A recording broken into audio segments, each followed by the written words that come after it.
In prayer and pledge. Let's pray. Heavenly Father, we thank you for this day, and we thank you for this opportunity when we can gather together here and discuss and conduct the business of the county.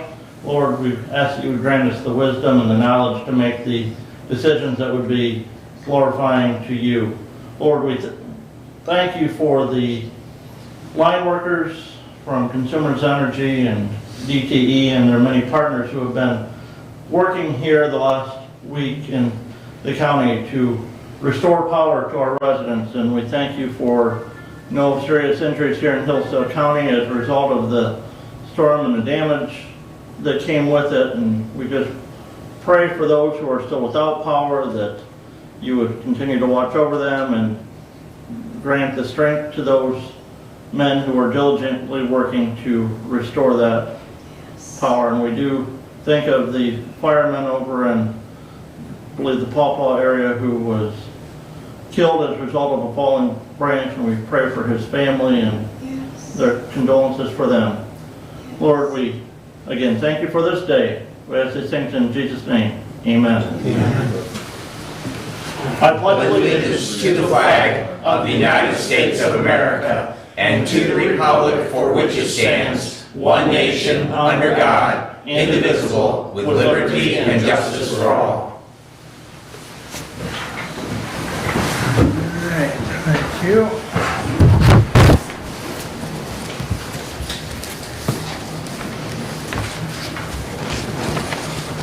All right.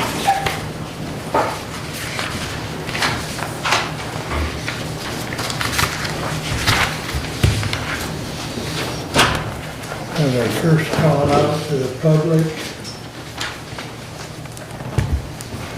does anybody wish to address the board at this time?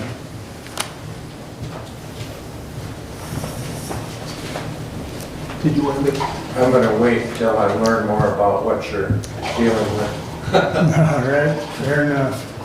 We will have that second public comment at the end of the meeting. So, seeing no public comment, we'll move right along to the consent agenda. Motion to approve the consent agenda. Second. Any additions or corrections? Hearing none, all those in favor signify by saying aye. Aye. Opposed, same sign. Correspondence is listed. Any comments on correspondence?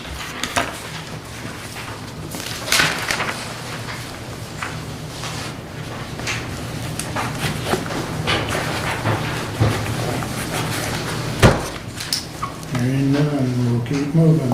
Regular agenda, entertain a motion. I would so move with the addition of 23044 under myself. And 23044. You should all have a copy of Should all that. have a copy. Again, my apologies for not getting that out with the packet, but the lack of power and internet made that minorly challenging. Mm-hmm. Do we have support on that? Second. Thank you, Doug. Any other additions or corrections to the regular agenda?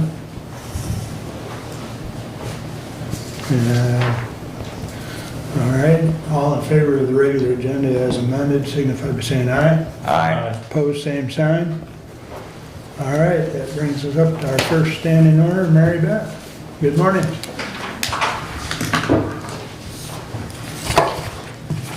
Good morning, Commissioners. I will want to point out that one thing, there is an error on the agenda, is this is not the millage report. We are just closing out officially today for the end of our reporting to the state. So I will have that report to the County Commission here in about 2 months after we take the data to our board for recommendations to bring back to this board. So I did want to point that out. It does say it's a millage report. This is my quarterly report. I do want to talk about some things that are occurring right now. First thing, Lifeways is required to have a form of accreditation as a community mental health. I know it's very detailed in the report, but it is something as a community we should be proud of the fact that we do have a level of accreditation pretty high. We achieved the 99.9%. We had five areas of finding out of 1,800 different standards that they looked at. We did get notice since the report was developed for the board here, is that we did receive our 3-year accreditation. So that's good. We're reaccredited for 3 more years. So you see some highlights in there. I think when we look at what some of the strengths that they identified are some of the strong partnerships. They were very impressed with the work that we're doing, especially around supporting our jails and supporting the advancement of crisis intervention training for law enforcement in partnership with community mental health. We recently participated in a presentation at our state association to talk about what we're doing in both counties. We will have an upcoming training here in Hillsdale. I think I mentioned that the last time I was here, and we look forward to having more participation from local law enforcement as part of that model. So stay tuned as that moves forward. They also talked about the redesign of the building in Jackson, which kind of leads me to a discussion about the status of the update here in Hillsdale. So we have, per Lifeway's board gave us approval to move forward. We were talking with an architect and kind of looking at a drawing relative to what is it that Lifeways needs relative to space, looking at the growth of the certified community behavioral health clinic. And there's a little bit of concern that the current footprint is not going to be, we're on the upstairs, the whole upstairs floor of the building there on Care Drive, that will not be enough space. So we will be looking at proposed options to bring back to my board and then follow up. I will be coming to this board as well, but I did want to let you know where we are with that evaluation. So that's been occurring.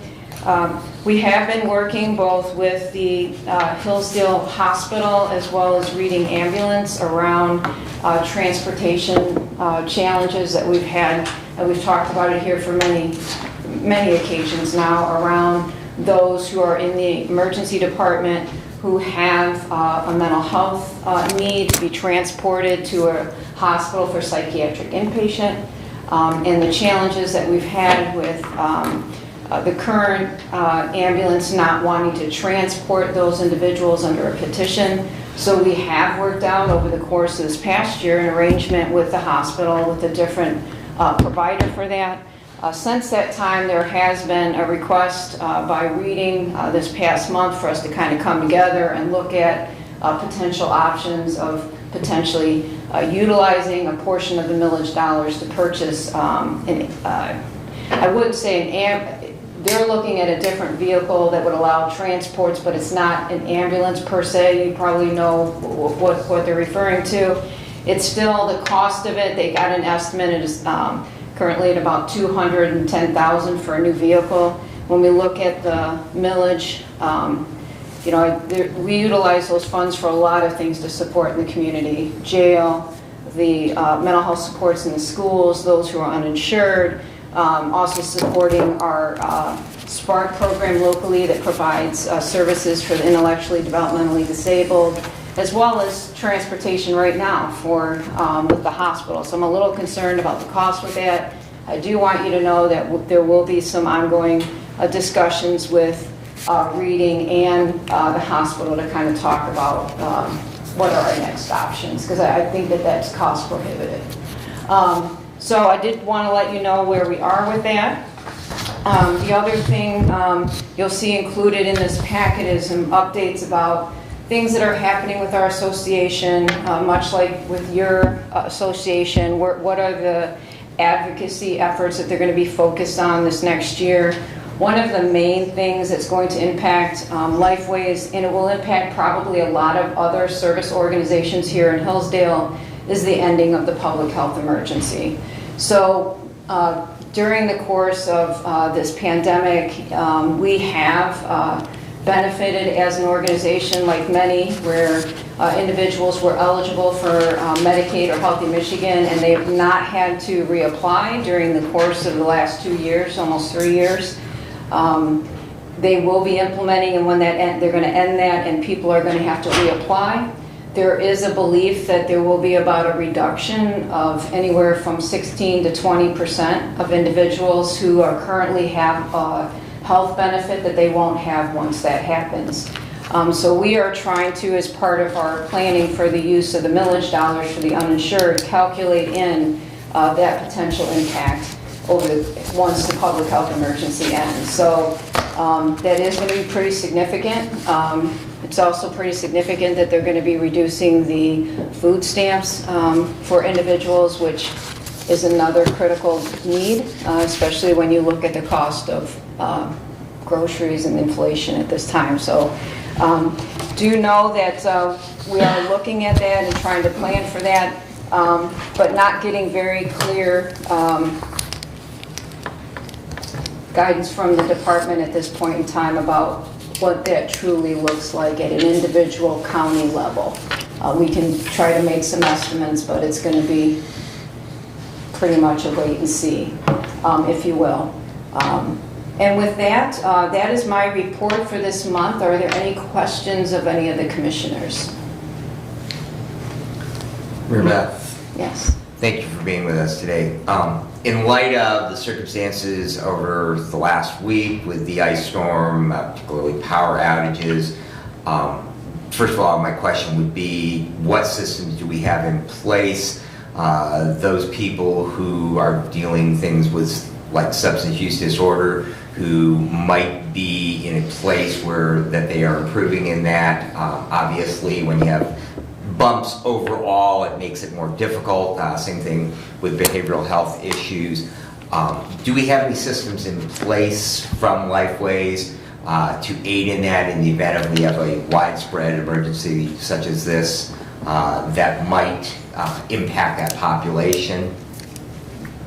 I'm trying to understand your question, and I apologize. I'm not real clear about what you're asking.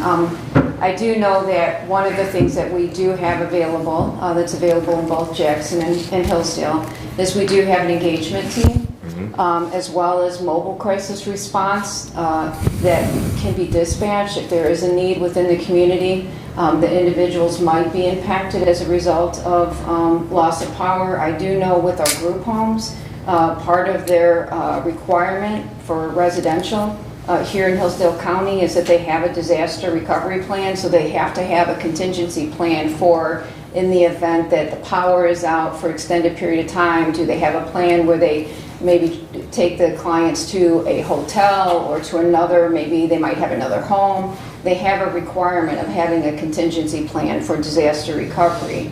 I don't know if that's what you're getting at, if I didn't answer it correctly. Yeah, I guess, I'm sorry if I'm not making myself clear on that. I guess that population that we have out there, not just that are members of the general population, that might experience, again, substance use disorder, addictions of various forms, or those people with behavioral issues.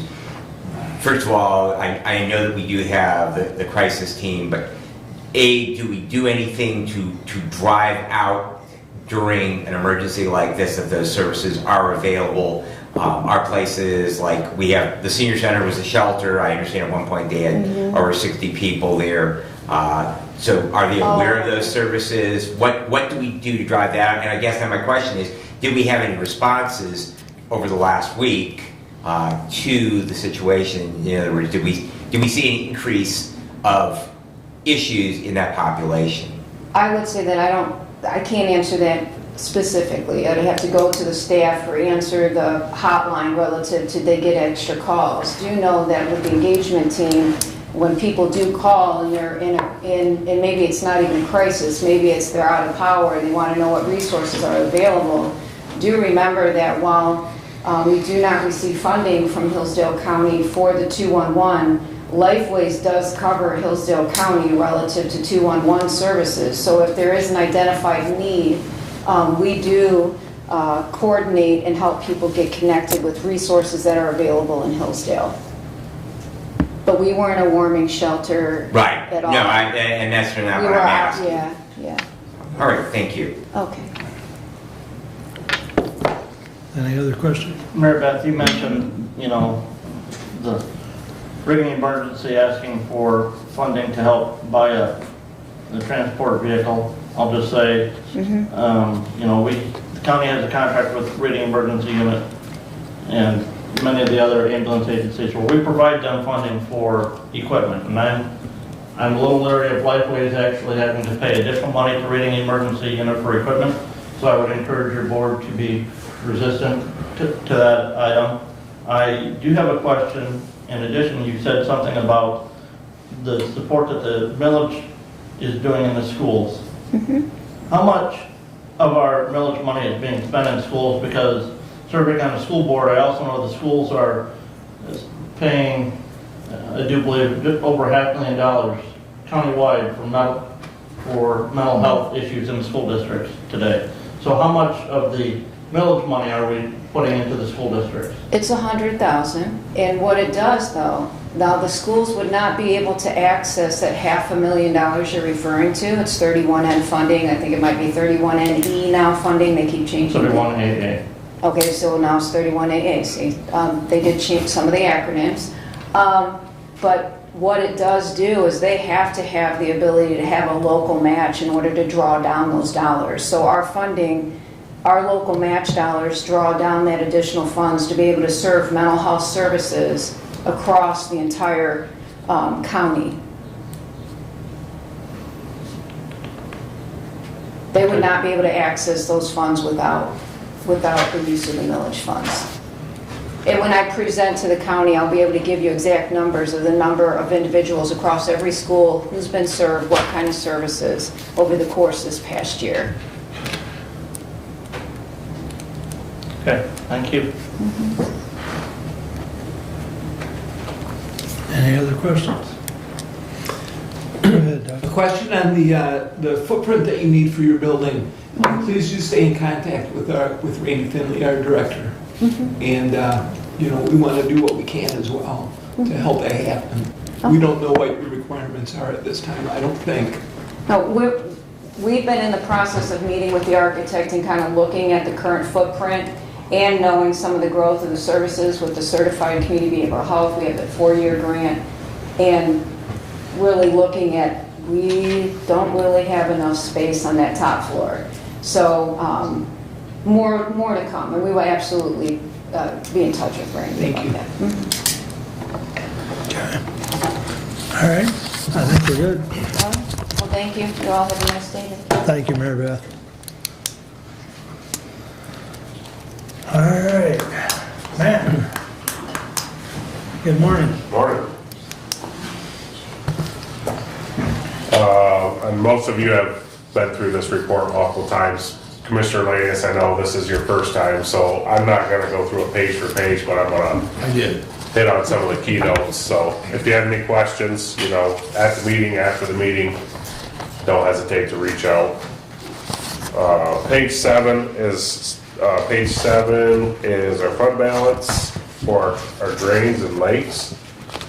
And that's page 7 through 9. So that's basically our accounts for each county drain. And then at the last page, on page 9, at the very bottom of the spreadsheet there shows our lakes and the accounts for those. I want to point that out. Page 13. This is a breakdown of by the township what we assessed last year in 2022. So again, this is the county drains that were assessed in each township, and it shows the at-large assessments as well, and it also shows lakes there. Page 14, I wanted to point this out because this is a list of the actual drains that we assessed in 2022. So we only assess when it's needed. We don't assess every year. So I wanted to point that list out, that this list indicates the drains that were assessed for 2022 and the amounts that were assessed. Page 15, at the bottom of page 15 is our inspection findings for our lake levels. So we're required by the state to inspect the the lake levels every 3 years. Of course, there's a lot more lakes in Hillsdale County than what's on this list, but the ones that are on this list have a legally established court-ordered level, and when they do, that falls under the jurisdiction of the drain commissioner to maintain that court-ordered level and to maintain the structure itself. So, this year there were 3 dams that were reported as poor condition. Horseshoe Lake, which is over on the east side of the county between us and Lenawee. Big Moserville Lake and Bobby's, where the engineer found those to be in poor condition. So we're already started the process of, basically working on solutions for those 3 dams and what we need to do, if it's repairs, replacements, what needs to take place to get those back in good shape. So, Matt, what? Big Moserville. Go ahead. Big Moserville is in conjunction with the road commission, right? Because the road passes over that dam. yeah. So there was grants available through Eagle that we applied for, and we were denied, unfortunately, for critical dams. That were, funds were available, but, we applied for Big Moserville and another, Somerset Lake, and we were denied on both of those, so the concerning thing with Big Moserville Lake is the limited amount of landowners that are on that lake. So we're really trying to figure out what we need to do and how to move forward and keep it affordable, because it's not cheap to replace structures and bridges and culverts and all that, so. And that's the Kalamazoo River there, correct? Yeah. And your, landowners on that lake are what, under 10? I think it's around 12 to 15. There's several houses on the back side, Commissioner. So that's probably where the biggest density of houses is. But yeah, there's one large landowner whose house actually sits there in the corner of it. And so he probably owns the majority of the land around there. Yeah, so our first plan of attack there is we're gonna get with Eagle and the Inland Lakes Division and just have a conversation with them, see what they think or how we should move forward, or if there's funding available. So. Matt, what's the biggest difference? I mean, as far as when they inspect those, what's the difference between poor and fair or poor and satisfactory? I mean, They look at a lot of things. They basically have a checklist they go off of. I don't like the word poor. I mean,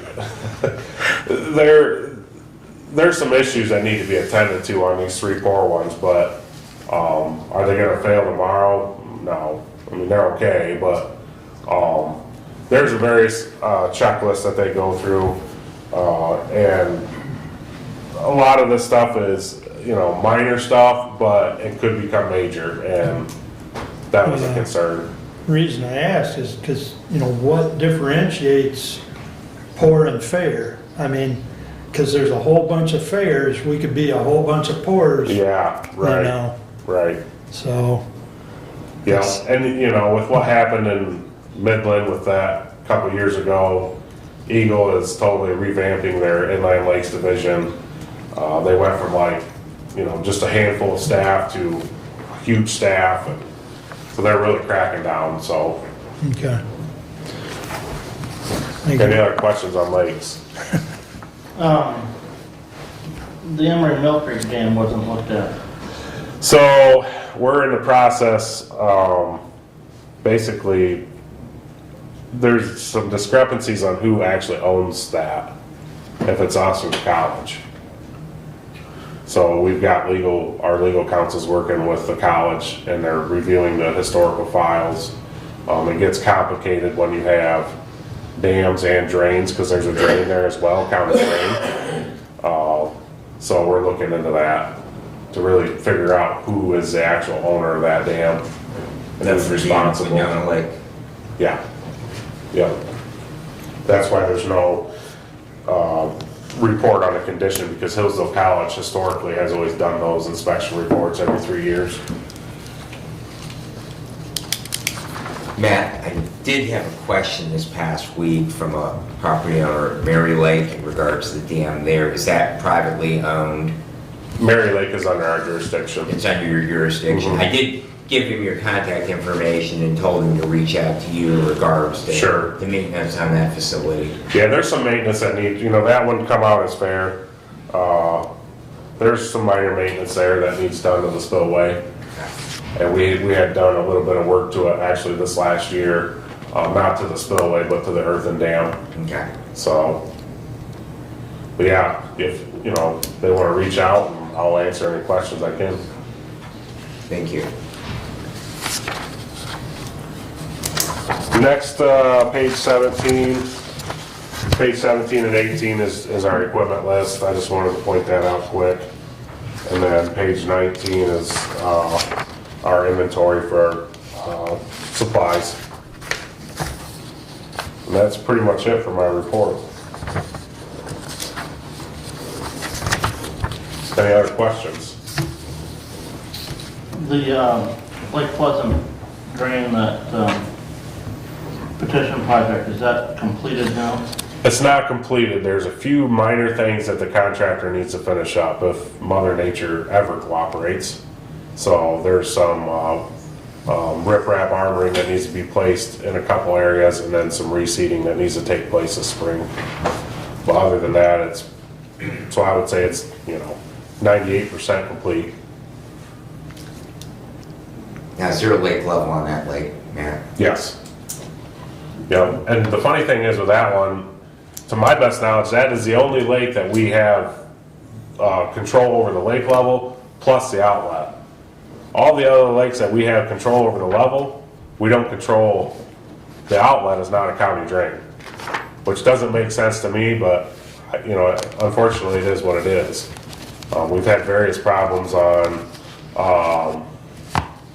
Hemlock Lake where the outlet is not a county drain, and there's beavers coming in and backing up, then it backs the lake up. Yep. So it becomes kind of a problem, but Go ahead, Steve.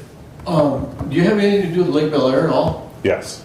Okay, because they're doing a dredge project, right? Right at the So, as far as the dredging, no. All I control is the structure there. Okay, the dam itself? Yes. Okay, so you have nothing to do with the water coming in?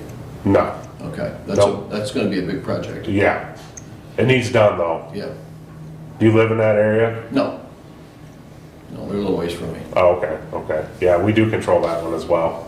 Yeah, I believe they set up a special assessment district Yeah, they for do. that, for the dredging Yeah. on that. I know their attorney, the township's attorney has been at their meeting several times, and a number of Yes. residents have been there, so, That's well overdue, the dredging. yeah. Hopefully they get it done. Okay, any other questions for Matt? Doug? First, man, I want to thank you and Rob yesterday for your time spent. We spent almost 3 hours yesterday chatting and visiting, going over, and I did get a tour of the building, and I'll forward a picture that I saw of a beam that is one of the support beams that's got some corrosion that it's got a hole in it, I want to share that picture with you. But I do want to ask, if I could please, on the fund balance, I see that, the revolving fund has quite a substantial balance. How do you approach that? How do you how do you address that? Which, It's on page 12,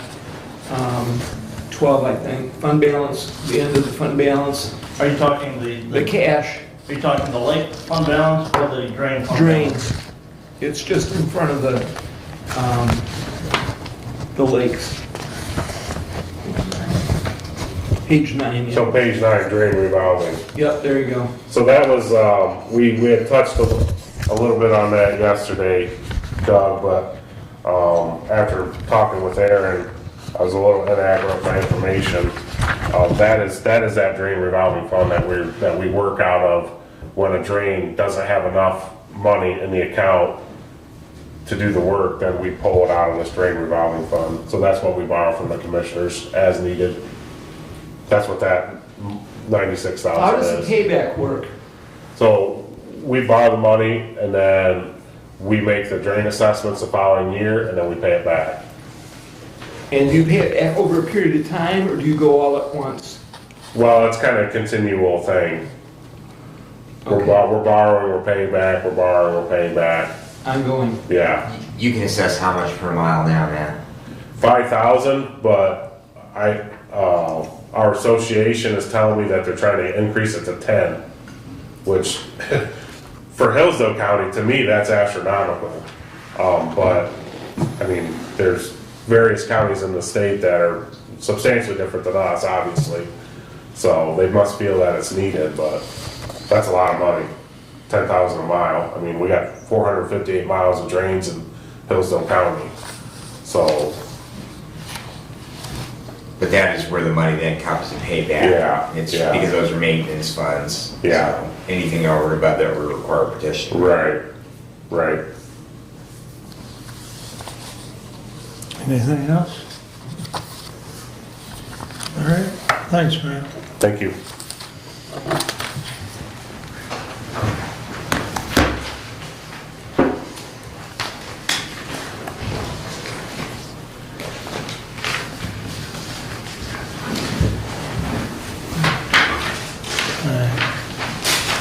I believe we need to put a motion to put his report on file. Move to approve and accept the report from the drain commissioner. And if I might make a friendly amendment and post on the county website. Yes. And I take it that's a support as well? Yes. Thank you. Thank you. Any discussion on the motion? All in favor signify by saying aye. Aye. Opposed, same sign. All right. Let's see. We're ahead of schedule as far as the public hearing on CDBG, so we'll go into committee reports, and that brings us up to Brent. All right, well, we'll take care of the action item here first. To the Honorable Board of Commissioners, whereas Hillsdale County supports the submission of an application titled Trail, Waterfall, and Dock Improvements to the MNRTF, Michigan Natural Resources Trust Fund Grant Program for development of ADA accessibility at Lewis Emery Park, and whereas the proposed application is supported by the county's 5-year approved Parks and Recreation Plan, and whereas Hillsdale County is hereby making a financial commitment to the project in the amount of $84,400 matching funds in cash or forced account, and now therefore be it resolved that Hillsdale County hereby authorizes submission of a MNRTF application for $240,000, and further resolves to make available its financial obligation amount of $84,400, or 26% of the total $324,400 project cost during the 23-24 fiscal year, respectfully submitted. I move for adoption of resolution 2343. Support. Any discussion or questions? We do have Bruce here if there's questions. Just to thank Senator Caswell for his continued work on this project, seeing it through. Thank you very much. Look forward to seeing it done. Now, just for clarification yet, we don't anticipate, this grant application you've approved, we won't find out till the end of this year, early next year, if we do get that. So in the budgeting process this year, we will work to set aside, we'll set aside those funds for that. Exactly where those funds are coming from right now, we don't know for sure. But yes, we will work to set that aside and have that set aside for next fiscal year. 24. For 24 for the county's fiscal year. Correct. Okay. All in favor signify by saying aye. Aye. Opposed, same sign. Resolution passes. Thank you, Bruce. All right, please continue. All right. I'm sorry, I passed out to everybody this morning a an item from DMCI regarding their Robin grant application, and we had asked Rob Soha last month if he could get us some information as to the cost on those. I do believe the drain commissioner is still here, and I had emailed him, and I think you all got his reply on that. And I talked to Rob this morning and a little bit more on this, and you can see there some of those costs that they're anticipating for this grant program, in if they are awarded it, what it will cost them to do that here in Hillsdale County. We all were able to read that email from the drain commissioner as to, what those costs are assessed for. We just heard that, when work is done on a drain, it's assessed to the property owner. Except for this type of work, it's not being done for the improvement of the drainage district. So we can't assess the property owners that are connected to that drain for the work that's being done for either locating the drain if it needs to be located, because many of these county drains were put in before modern technology, so we don't know exactly where they're at. We know roughly where they're at, but not exactly to the exact latitude and longitude. The other thing is, and so the Drain Commission assesses those permit fees and other costs, and the contractor doing that work has to pay that. The issue is, going forward, can Hillsdale County afford to help offset some of those costs with those contractors to help provide that broadband technology to our residents?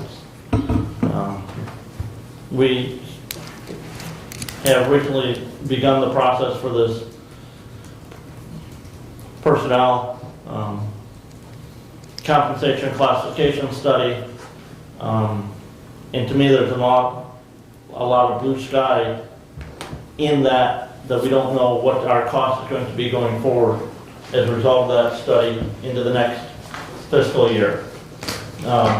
Talking with Rob a little bit, and I think you're not sure exactly when these funds, maybe 24 would be when you would get this grant? Yes, so the application's due March 13th. So that letter of support, which we're grateful for, that you approved last meeting, Dave Holcomb, he said, I'm working on it. He told me this morning. We should hear, hopefully in fall of this year, whether we are awarded the grant or not. And then the work has to be completed by the end of 2026. And so if you do choose to help with the public-private partnership in dollars, that would be over the next 3 years. And then as far as your question, Doug, earlier about the Drain Commission, we actually have an application that we're working on, because we are going to be going under a drain here in our next little phase. So we won't apply for those until we're actually doing the work.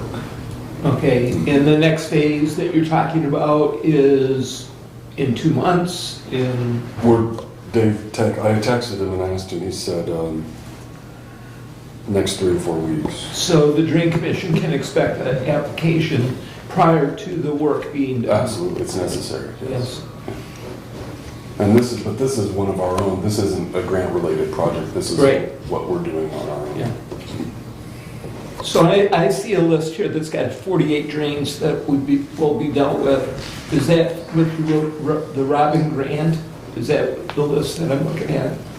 It's possible, it could be, we have 3 or 4 different projects going on. I don't think that's for the Robin, because this one we're talking about is for next year, not this year, right?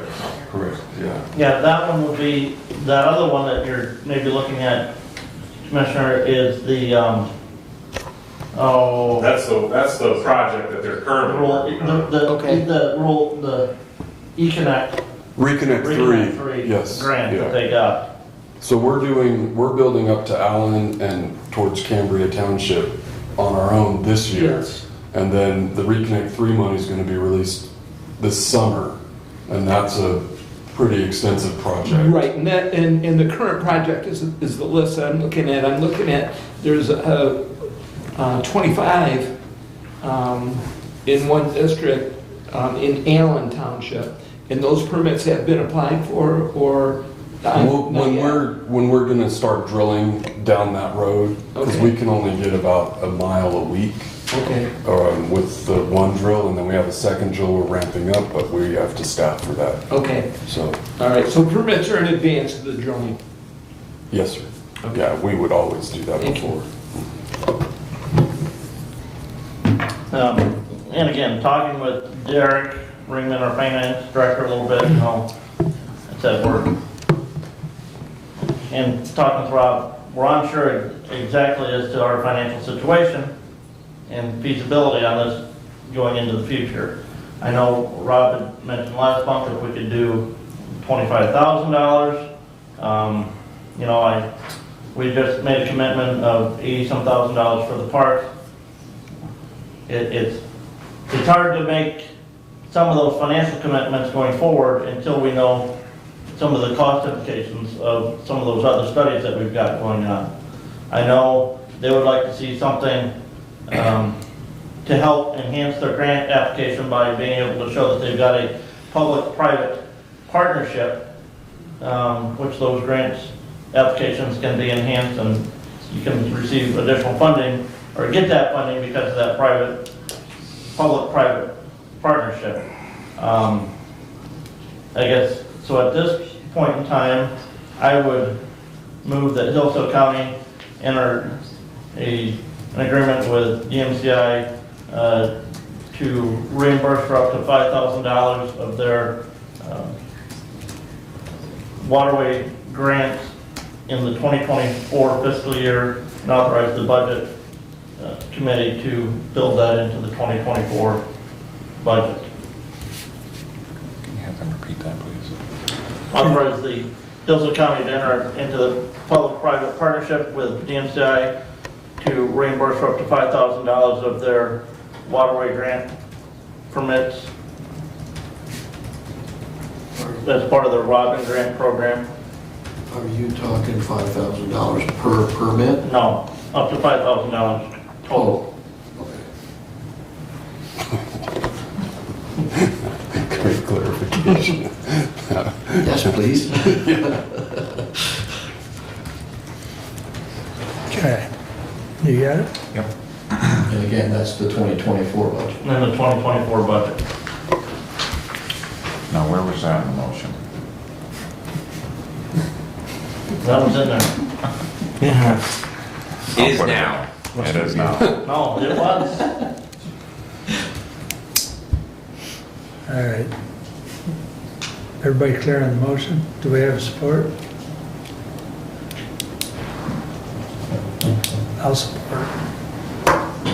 So that we can discuss. Further discussion. Thank you, Brad- Mr. Or Brad, go ahead. Go ahead, Commissioner. So, my first concern is Mission Creek. I had the Lake Diane Lake Association who built a very nice community center a couple of years ago down at Lake Diane.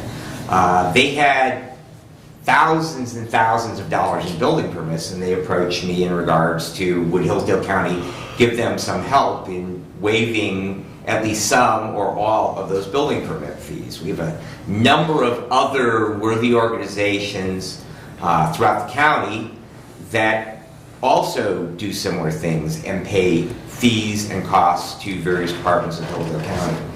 And so $5,000 for this project, and I fully understand the idea of a match and public-private partnerships. However, that once we go down the road of opening up that door, we will have a lot of knocks. And a lot of people will be saying that you did it for this particular organization, why won't you do it for us? And if you recall, we have a large wind energy project. We have a large solar energy project, those of which there will be underground utilities that go in with those, and crossings over roads and crossing over drains. Again, Mission Creek, potential for income, which we are always struggling for places to find that, and so consequently, where do we stop?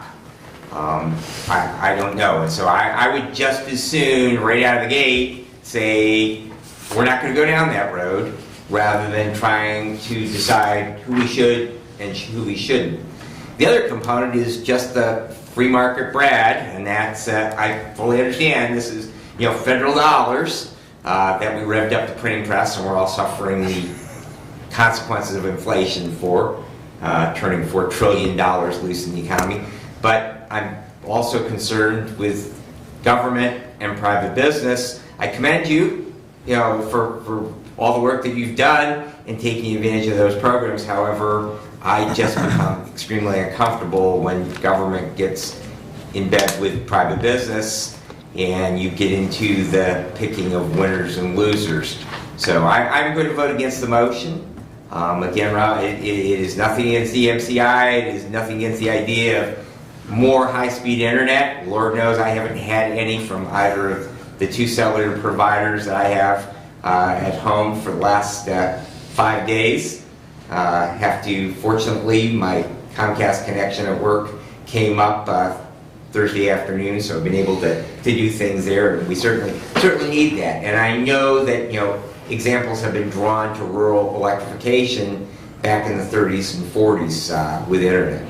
And I know how essential it is to all of us, both in our business lives and our personal lives. But again, for those reasons, that I will be voting against the motion. The floor is yours. Thank you. So the expense actually that our Drain Commission incurs on these projects when there is drilling, is not a small number of dollars for our Drain Commission. The consultant that comes in that needs to be on site to make sure the drilling is done in the proper easement and that the proper specs are maintained is an expensive part of the project for our Drain Commission. And to do the discount and the reimbursement causes me hesitation on the impact that occurs. So. The engineer right now is coming, I think, from Dundee, trying to sort out the process and the program, and it is significant when I look at the number of drains that will be impacted.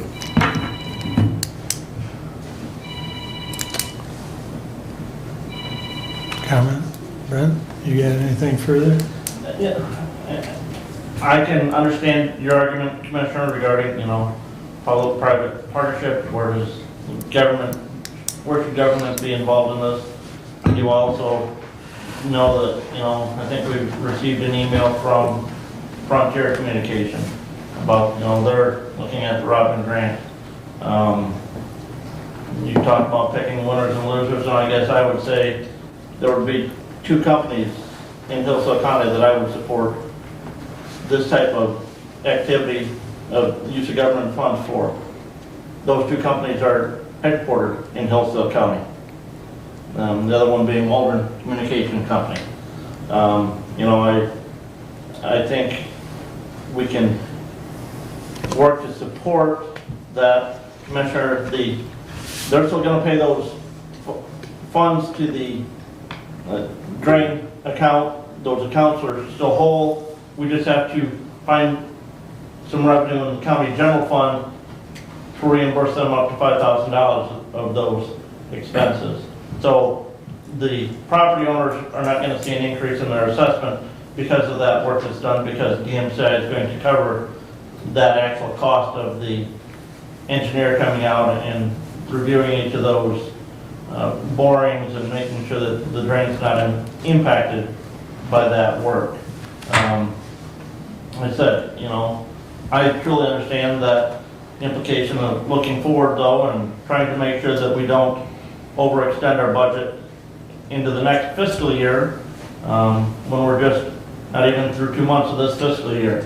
So that's, my concern for limiting that exposure to the county in that and helping to enhance the MCI's permit application by being able to say, hey, we've got a public-private partnership with the county of Hillsdale.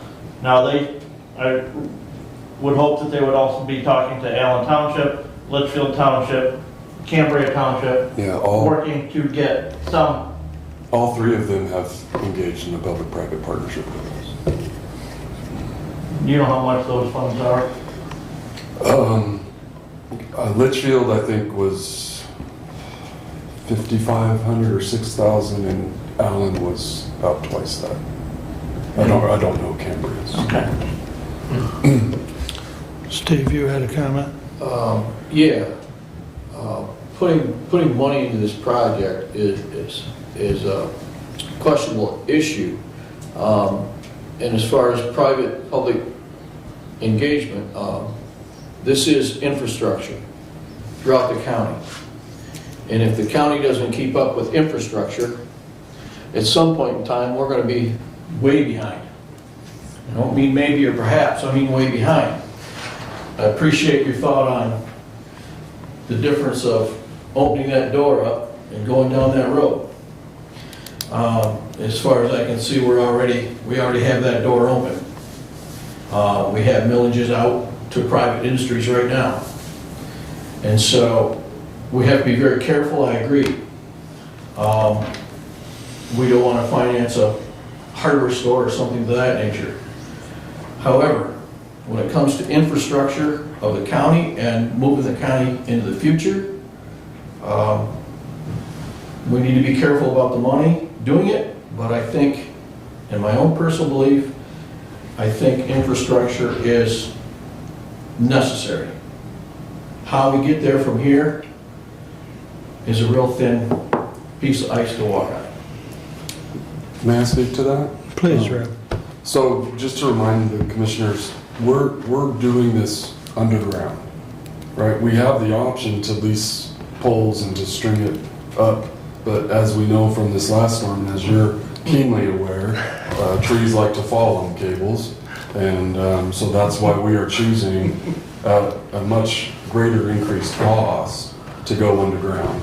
And we're running, the conduit we're running is actually going to have an extra spare conduit for the future, should there be needs in the future for expansion. So we are trying to do that, sir, is future-proof. Rob, I meant to ask this 2 weeks ago. So this is going to be for internet, but is it going to also accommodate for phone line? So, yes, in a way. The phones are moving to a voice over IP Right. infrastructure, which is mostly cloud-based, Right. and absolutely. Because as long as there's a good internet connection, the phones don't care anymore. Right. As a matter of fact, with voice over IP phones, when you hear dial tone, it's digitally manufactured because there is no dial tone. So that used to come because of the batteries in the CLEX that actually put a charge across pick up the receiver. So. They're going from copper wire to fiber optics. Right. Yes, sir. Yeah. And remember, it's fiber to the home. And each house will have a fiber cable coming inside with a device in there to translate that, so you can have Wi-Fi and cable in there. Some houses will have fiber now. The ones that we pass by, yes, sir, that choose to call us and send it. Go ahead, Steve. So is that conduit large enough to perhaps in the future pull another line through? Yes, sir, that's what I was saying. The conduit has a code for the future, or another tube for the future. Okay. For us to be able to do that. Okay. We did that. We actually had dark fiber. We pulled the fiber through it when we did some build out several years ago. So in fact, I don't know if we still have that arrangement, but we were actually, to the Secretary of State, we were utilizing some of that fiber that we had put in, and we are now leasing that capability, or we're at least leasing that capability to the state of Michigan. Would that be something you could do? So, depending on the run, we'll have from 24 up to 248 fiber strands in the cable. It just depends on where we're going. And then most of those will be dark, as Brad said. So that's basically fiber that's available to use, but we just haven't tapped it yet. Further discussion? We'll do a roll call. Commissioner Benzing, No. Commissioner Leininger, Yes. Commissioner Ingalls, No. Commissioner Lanius,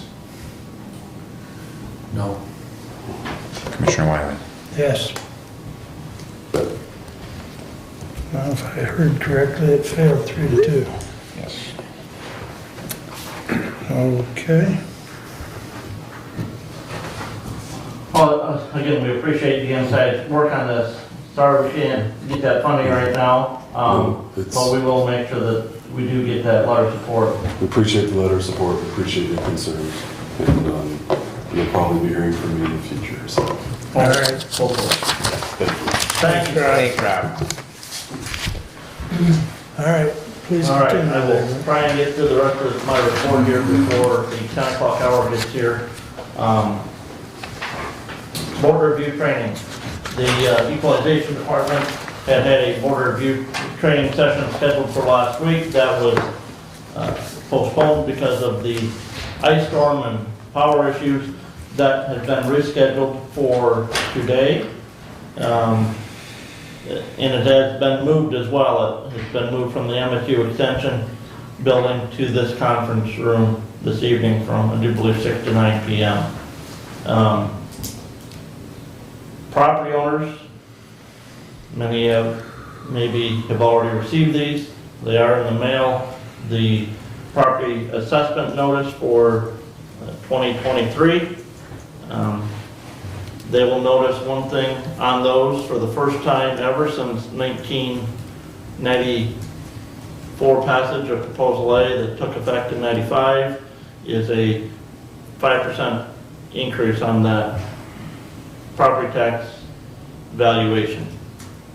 That was lower than the rate of inflation, but it was capped at the 5% this year. I will editorially add, thank you for that 5% cap. My valuation went up significantly more. Yes, right. There are two numbers on there. One is the assessed value, one's the taxable value. And that taxable value is the one that the millage rate gets applied to for the property taxes on that parcel. And each township in the county has board reviews meetings scheduled for coming up here in March. So, if property owners do feel that there's an issue with that property tax assessment, they need to discuss that and take that to the board review. And they can submit that in writing as well as going in person. So, Brent, those are sent out by the local assessor or for the township, correct? I think the equalization department prepares a lot of, some of that's just depending on that arrangement that the townships have with the equalization department as far as City that. comes from the city. There's a requirement that they be mailed out a certain number of days prior to the board review. Well, I guess my comment is, we've got multiple parcels with the farm. Why in the heck are we getting multiple envelopes? They could stuff them all in the same bloody envelope and save postage, Just saying. I mean, it's ridiculous to spend 7 or 8 or 9 envelopes and Yeah. postage. Well, I have that complaint in other places as well, sir. Yeah. But I understand, but anyways, anybody who gets insurance mailing would have that same. I won't disagree. Farm Bureau's ridiculous about that. I don't think it's just them. So. Well, it is. I am not going to be able to get down here by 10, so my clock says it is 10 a.m. Yeah. I move to go into the public hearing for the CDBG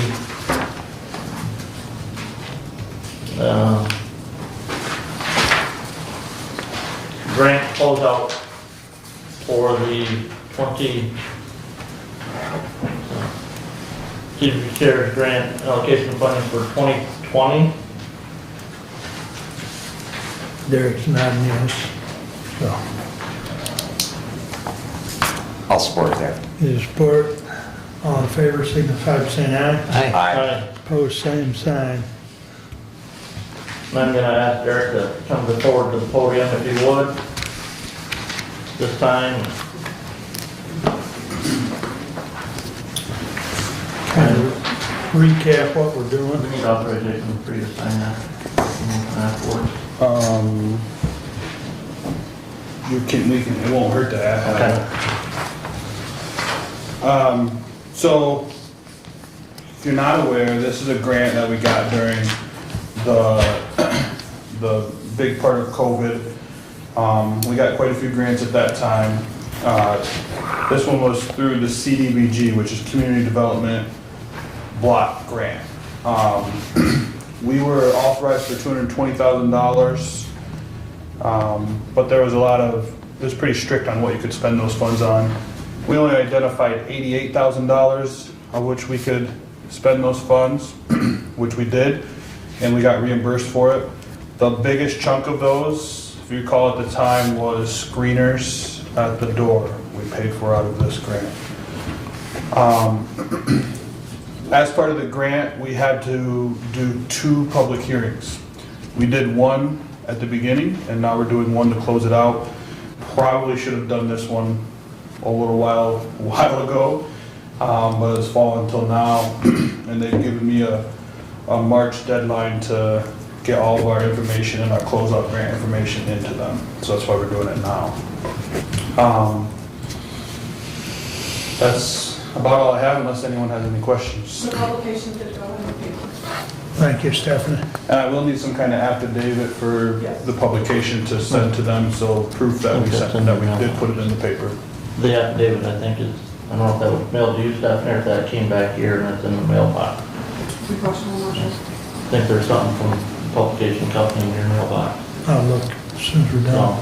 Just for your other information, some of the other things that were paid for out of this grant is there were mats that were paid for, the electronic thermometers that we had, and both the buildings were paid for with this. The barriers that were erected in many of the offices, plexiglass barriers were paid for out of this grant funds as well, so. But yeah, if anybody. There were some gloves, maybe some cleaning equipment, things like that. It had to directly reduce the impact of COVID to qualify. I think some of the hand sanitizers were dispensing units paid for electronic. The dispensers and the refill. Yeah. And again, all of those expenses occurred in 2020, or in the 2020 fiscal year.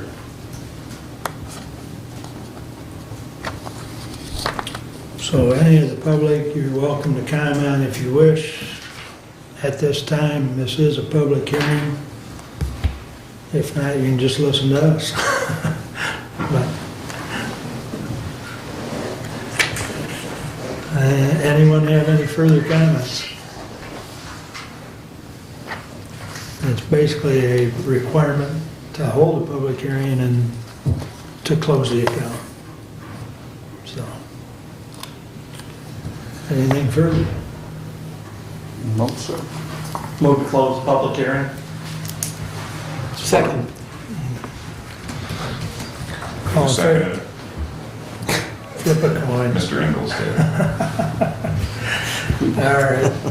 All in favor to close the hearing, signify by saying aye. Aye. Opposed, same sign. All right, you may continue with your report. I'll move to authorize the finance director, Derek Ringman, and the board chair to sign the grant award, decreasing closeout paperwork and submit to CDBG for the closeout of that grant. Please repeat one more time. Move to authorize the finance director, Derek Ringman, and board chair, Mark Wiley, to sign the grant award, decreasing closeout and submit for the 2020 CDBG CARES grant. COVID grant.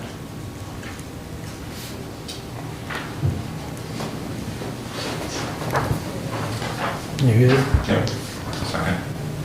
Everybody understand the motion? Anybody gonna support?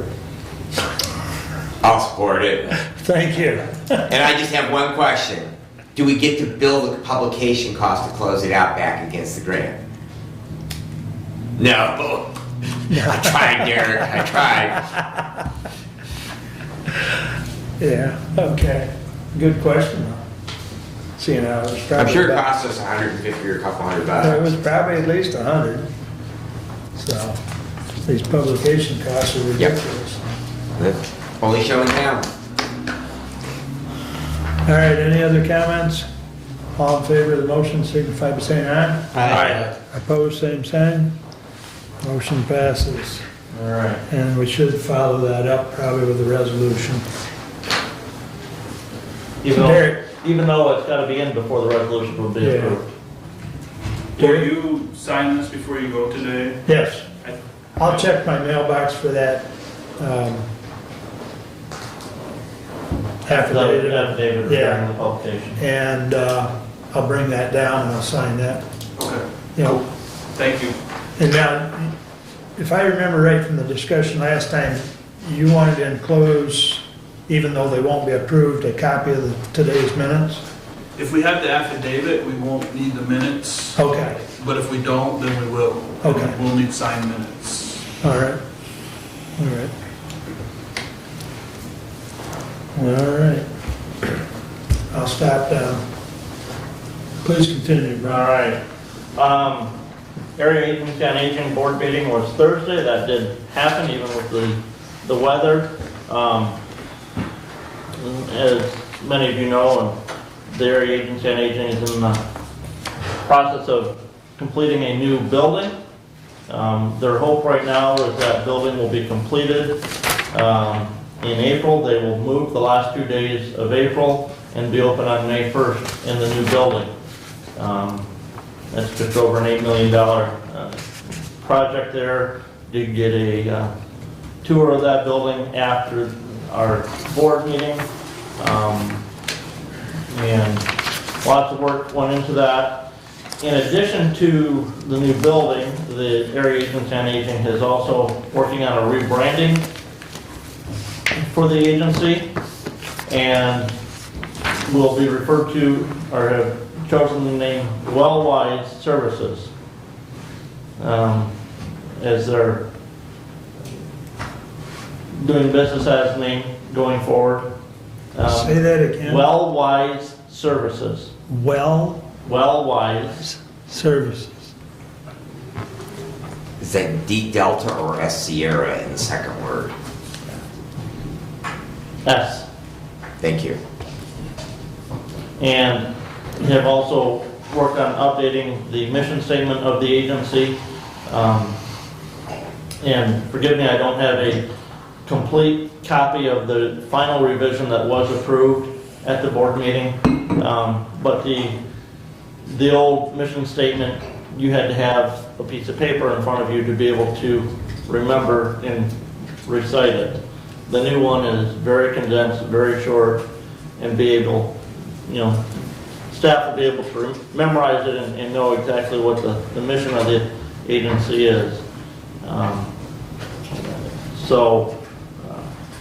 And they wanted to do that with moving to the new building so that they could have all the signage done and stuff, and not many of the AAA agencies on aging don't actually use the AAA agency on aging as their name that is out in the public, so. It's probably ageist. Huh? It's probably ageist to use the word aging. Yeah. So, I will tell you that they have sought some legal advice from their legal counsel regarding the conflict of interest and board members that we have discussed, and they're waiting for that opinion to come back from their legal counsel. At the Board of Health meeting on Thursday, that was postponed that was delayed from 9 a.m. to 10 a.m. Because of the weather. They are working on a proposal that they will present to the Health Department Board that we'll review, and then if approved, then it'll send out to the county commissioners for review and potential approval of using opioid funding for the health department to develop some programs that can be used in the Tri-County area for encouraging, the lack of use of opioids. So, but they're going to present that to the health department board first and get our approval before that then goes out to each county for approval. They are getting bids to work on the parking lot here at the Hillsdale office. Part of the lease agreement there requires the health department to maintain that building. And so with that, they're going to get those bids and get that work done on the parking lots this year at the health department offices here in town. Brent, will that be all 3 lots? It's going to be at least 3 lots. I don't think it's the 4th lot. There are 2 lots on the north side of the building, 1 lot right on the south side. I don't think there's going to be anything to the second south lot that was added. Right. On the other side of the ditch. Right. Yep. Okay. Just out of curiosity, do we have, this might be better directed to facilities, but do we have the lower parking lot at where Southeast Michigan Works is? Are we doing that this year? And if we are, has there been any? No, the lower parking lot was done already. Okay, lower parking 2 lot. years ago, Is yeah. it the upper parking lot then? Yeah. I'm just wondering if we're gonna do a paving project out there, if we might have if we have any other paving that we need to do, front of the court building, the Lifeways building, that we might co-opt with that and get the cost per square foot down a little bit. The issue, Commissioner, that we were having at the health department board is timeliness of those bids coming in. If they were coming into Randy, then being transmitted to the health department, for us to make a decision at the health department to expend those dollars, it just didn't work. Right. And there's a contractual agreement. The health department is responsible for maintaining the building and facilities there.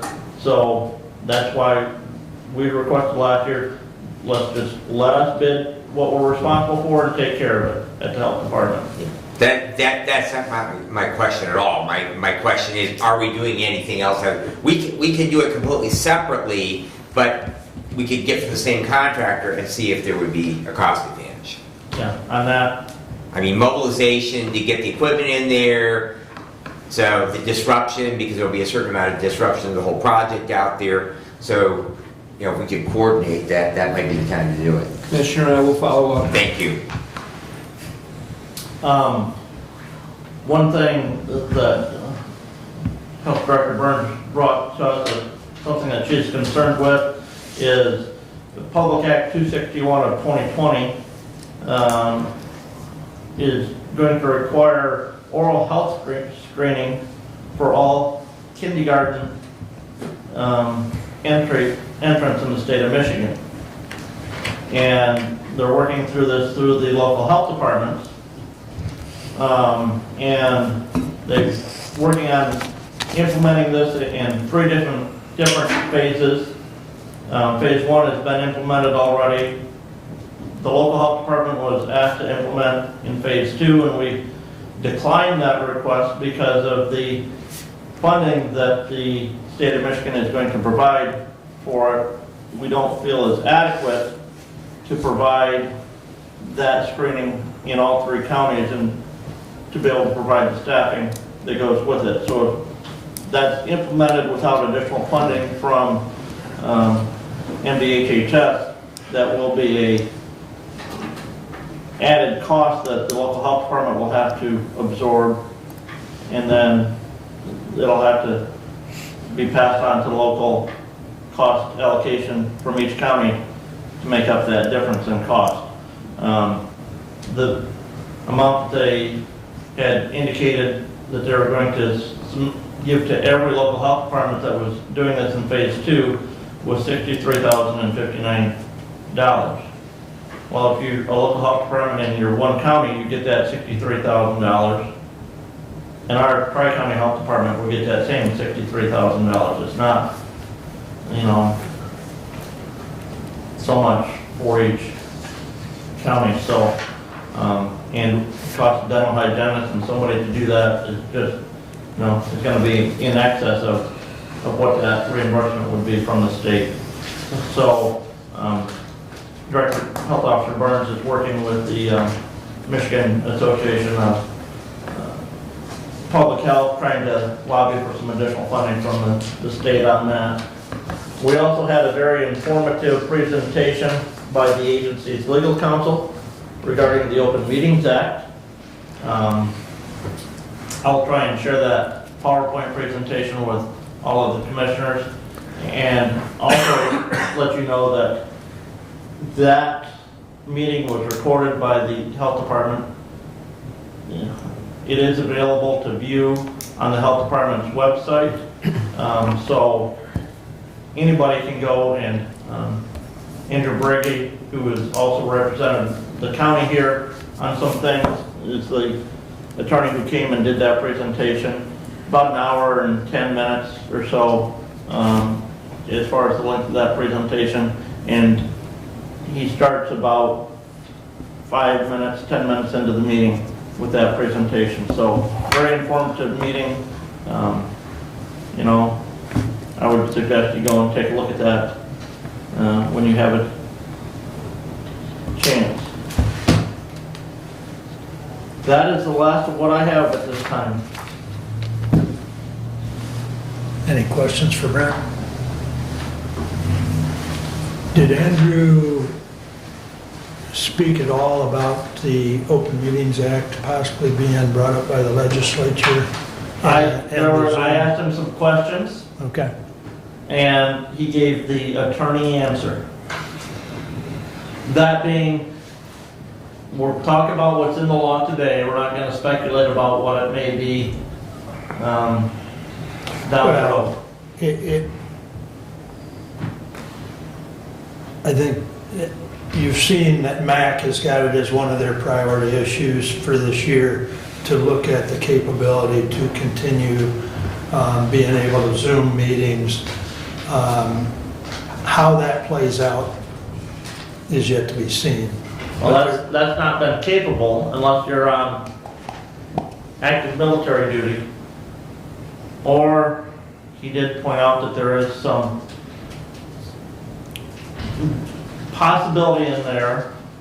There is a medical possibility right now as Right. well. Yeah. So, but there was a bill by Representative Calley at the end of this last session that did not come to the floor for a vote, which would have addressed some of the issues. But stay tuned. Mm-hmm. Okay. As well as some of the other suggestions from the Attorney General that they Right. want to change. Right, that was talked about at the new commissioner's school, Right. and, you know, the possibility of having a quorum in session Mhm. and having opportunity for certain Zoom participation, and that was kicked into this new legislative year, and as you say, stay tuned, yet to be determined. Okay. Brad, you're up next. All right, we'll start out with our action items. 23044 to the Honorable Board of Commissioners, whereas approval is needed for the creation of a Community Corrections Advisory Board, a CCAB, whereas said approval will allow the Circuit Court to begin the process of creating a County Comprehensive Community Corrections Plan, the plan, and grant application, and whereas the plan and grant application will be submitted to the Board of Commissioners for approval prior to submission to the Michigan Department of Correction, MDOC. Now therefore be it resolved that the Hillsdale County Board of Commissioners approves the creation of a CCAB so that the Circuit Court may begin the process of creating a plan and grant application for submission to the MDOC. And I would move for adoption. I second. Thank you. Hopefully everyone's had a chance to go through the packet on community correction boards. I did want to point out there was some discussion, or we received an email about the hiring of 13 new people. This will be the hiring of one new person That's what the grant pays for. The Community Corrections Board, however, that will have 13 people on it, 3 of which will be members of the public. The rest of them are statutory appointments spelled out in the underlying enabling statute for this. They are a county sheriff, chief of a city police department, a judge of the circuit court, a judge of the district court, a county commissioner, a member of city government, an existing community alternatives program, a director of a Department of Corrections or his or her designee, a county member who is a county prosecutor, a member who is a criminal defense attorney, the 3 members of the public. So that would be the makeup of the board. And again, the actual position that would be hired, the new staff addition, that would be a single position under the control of the circuit court judge, and that position would be paid for out of the grant. I'd be happy to try and answer anyone's questions. Measure, one of your arguments for this, and one of the, I think the judge's arguments for this 2 years ago was overcrowding at the jail. But yet I have seen no report on that jail levels as far as capacity, inmate numbers on a daily basis to prove any overcrowding. Do you have that? The capacity of the jail, I believe, is 65. We have continually been at or exceeding capacity in the jail. There was actually at a meeting that was called by the sheriff in the latter part of last year. Commissioner Ingalls and myself attended. At that point, somewhat due to a backlog in the courts because of the pandemic issues, but we have hundreds of warrants routinely that we have people who have warrants who interact with law enforcement and whom are not arrested and taken to jail because simply we do not have the space for them. Those people are then told to report to district court to be arraigned on those warrants. Whether or not they actually show up or not, they probably would have shown up once that warrant had been issued for them. They probably would have shown up and at least engaged in the process to help alleviate some of that backlog. But that continues to be a problem. But we have known, there was actually shared with this body. You may recall that Commissioner Ingalls shared after that meeting that we had a proposal to expand the size of the jail 20 years ago to address then overcrowding issues. We continue to constantly be at capacity. I will tell you that I am of the belief that if we build it, they will come. If we add 100 additional cell spaces, we will add 100 additional inmates and we will be at capacity again. I do not believe that the solution is in more jail space. The solution is in rehabilitating people, getting them back as productive members of society, getting them employment, getting them taking care of their families in the case of those that have child support, or getting them where they're paying their child support, and doing their parental duties. And that should be the direction that we are taking, not incarcerating people. And one of the other concerns that was raised 2 years ago when the judge brought this forward, and continues to be an issue with me today, is where are we going to house this person? We're currently overcrowded. We're looking at selling the courthouse annex. We don't know where we're going with those individuals yet. We're told that we can't fit everybody that's there into the courthouse. So where are we going to house this person? You know, you say that the grant will pay for all the funding for their salary, but the grant pays nothing for facility. And that's a big cost to the taxpayers of Hillsdale County. So where does that money come from? And where are we going to house them?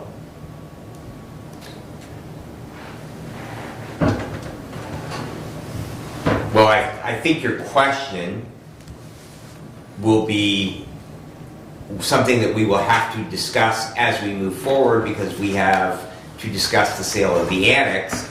And we don't know right now where we are going to place the people if we sell that building, where we do not have a plan in place on where to place those employees and that court. And so there will be a discussion about that. How we move forward with that that will probably further answer. But as of today, we do have the space. We have 2/3 of the upper floor of the courthouse annex building that is currently unoccupied. We have spaces in the historic courthouse that are currently unoccupied. And we do have the space as of today. However, that this position, this will be a grant application. We will be moving, this is not going to happen overnight. And so consequently, as part of the overall plans of what we are going to do with our circuit court and our district court will be part and parcel of the discussion of where we will house this person. There is not an answer today, but we don't have an answer today of where we're going to put district court. So consequently, that will just simply be another piece of that puzzle of where we are going to house those employees. Backing up to your initial question on the inmates, I know the public safety chair normally gets copied. I looked back at Jason Stuyvesant real quick, and here's one from the latter part of 22, but there's several of them. And he usually copies the public safety chair, the board chair, and the judges. And this one simply says, today is day 6 of being overcrowded. I'm currently sitting at 74 inmates.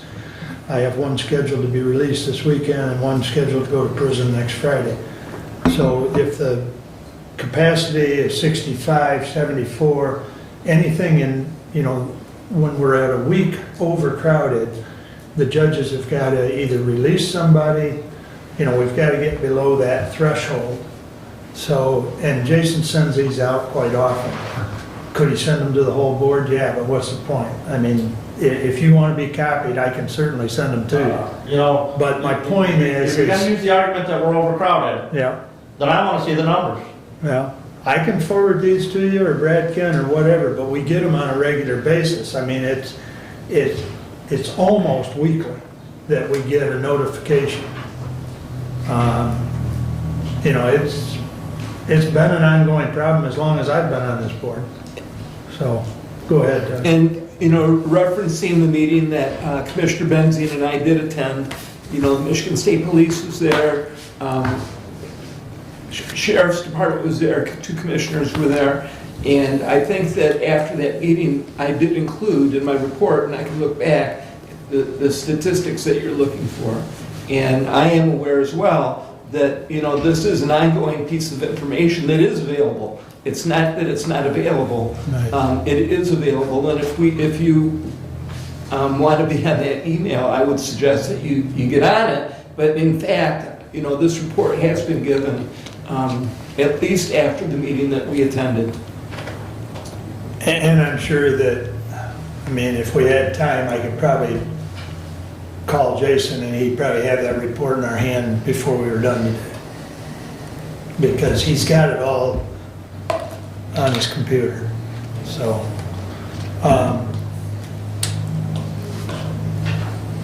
as for the other question of where we're going to put the person, I agree with Brad. We don't, there's a lot of things we don't know in that department. I guess my question to you, this is basically allowing the forming of this and the approval to submit the grant. So Correct. when's the grant submitted? No. This says the grant has to come back to us before it's approved. Before it's submitted. Before submitted. Before it's submitted, but I guess I don't remember when the time frame of when this would be. The grant, I believe the deadline is in March for submission. Okay. So we have to move Yeah, relatively quickly. okay, that's. My concern though is you say that we're behind in the court cases. And now we're going to create a commission to work on this. Well, that's taking our judges out of the courts to work on this and not working on court cases. Because you have to have one member who is a judge of the circuit court, one member who is a judge of the district court on this commission, statutorily. Well, Commissioner, I don't believe that it is current. I believe the courts are currently current. They have caught up. The problem is we have a backlog of warrants that have not been processed. It's not a matter of court time. In fact, as part of addressing the issue of warrants, that the district court judge, because even if they are felony warrants, that process always begins at district court, and then they are bound over to circuit court from district court. And district court has actually created some additional time where they will do out-of-custody arraignments where a person can present themselves to the district court and have those arraignments take place. There actually had to be some cooperation with our public defender's office because those individuals have to have their attorney present at the time that they are arraigned. So that counsel has now been incorporated into that, and we have created some additional space to take care of those. So the backlog or the time of the courts is not an issue here. And we have the full willingness of the circuit court judge to make this happen, because it will solve a number of the issues that we have rather than putting people in jail. It will get them started in substance use disorder treatment programs. It will start them under being monitored by drug testing on a regular basis, daily or multiple times a week drug testing. It will get them involved in the family treatment court and the other special courts, the veterans track that we have set up. It will help engage those people faster rather than putting them in jail. It will help engage them faster in that program and possibly avert the possibility of incarceration either in our county jail, which is for sentences up to a year, or incarceration in the state correction system, which is for those sentences that are greater than a year. If you'll recall, a few weeks back, we had a gentleman speak to us that had gone through one of the programs that the judges have put together. And, you know, he praised the fact that that program has brought him back to, you know, a productive life. And I think the programs that the three judges have worked on putting together, and this is no different, this is just another program to kind of interface with what we already have. It continues to help people get back on the right path. And so I'm supportive of it. Yes, there's some questions, but there's been questions with all these and they're functioning.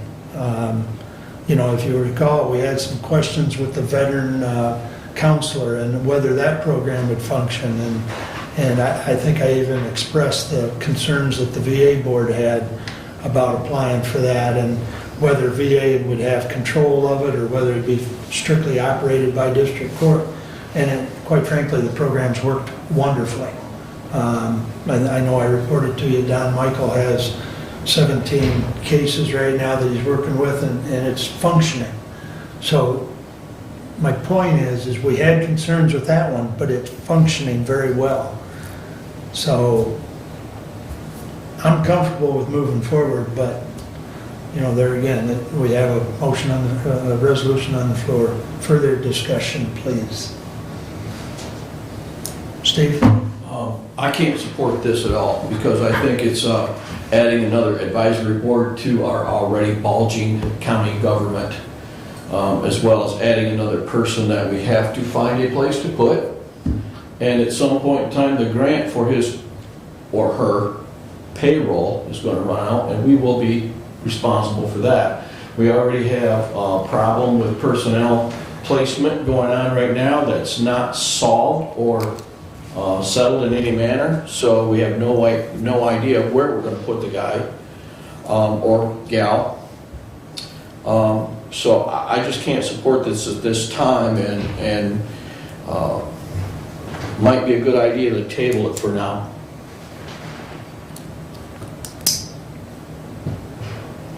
Further comment or discussion?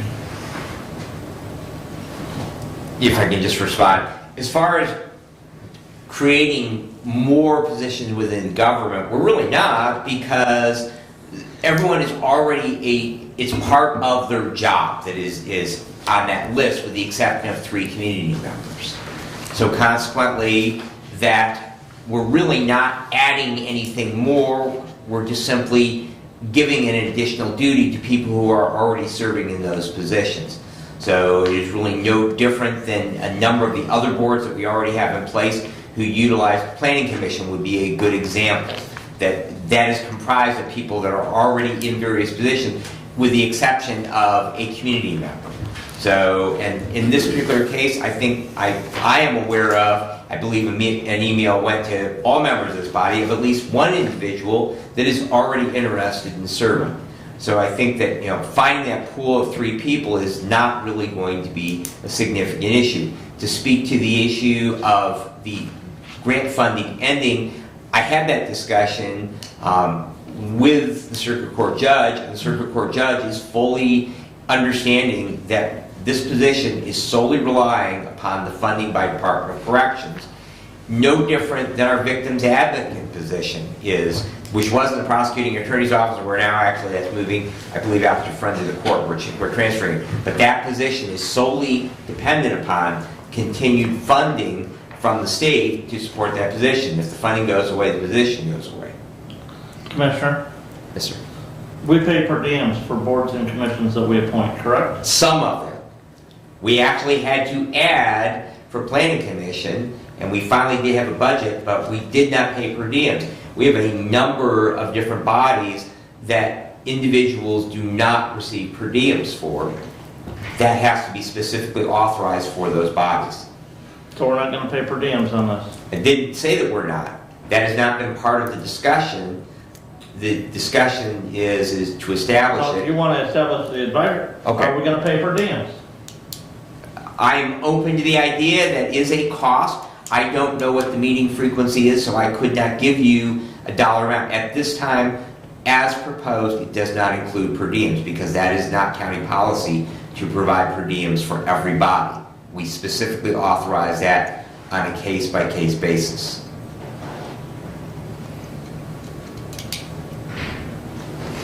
Are you sure? I was thinking,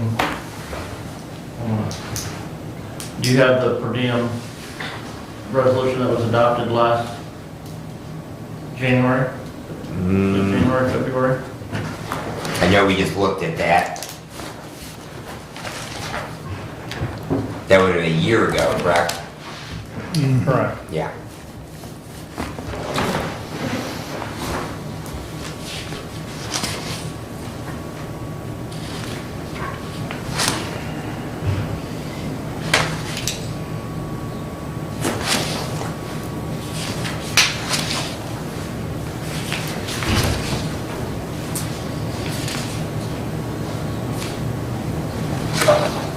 I'm looking for the resolution number.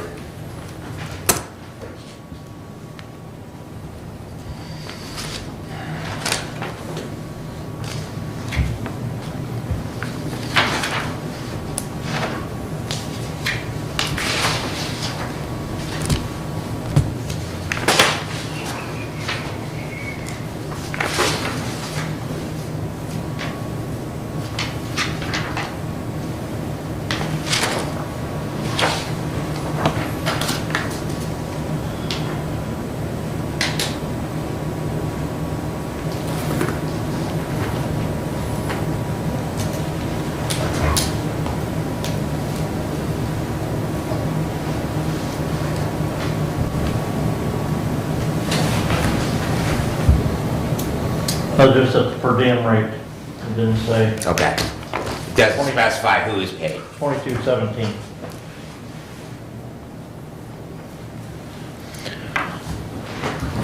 Okay. Any further discussion? Well, yes, I have one. Please. As far as overcrowding at the jail, Mm-hmm. I would be interested in seeing the numbers of inmates that are held on non-sufficient child support,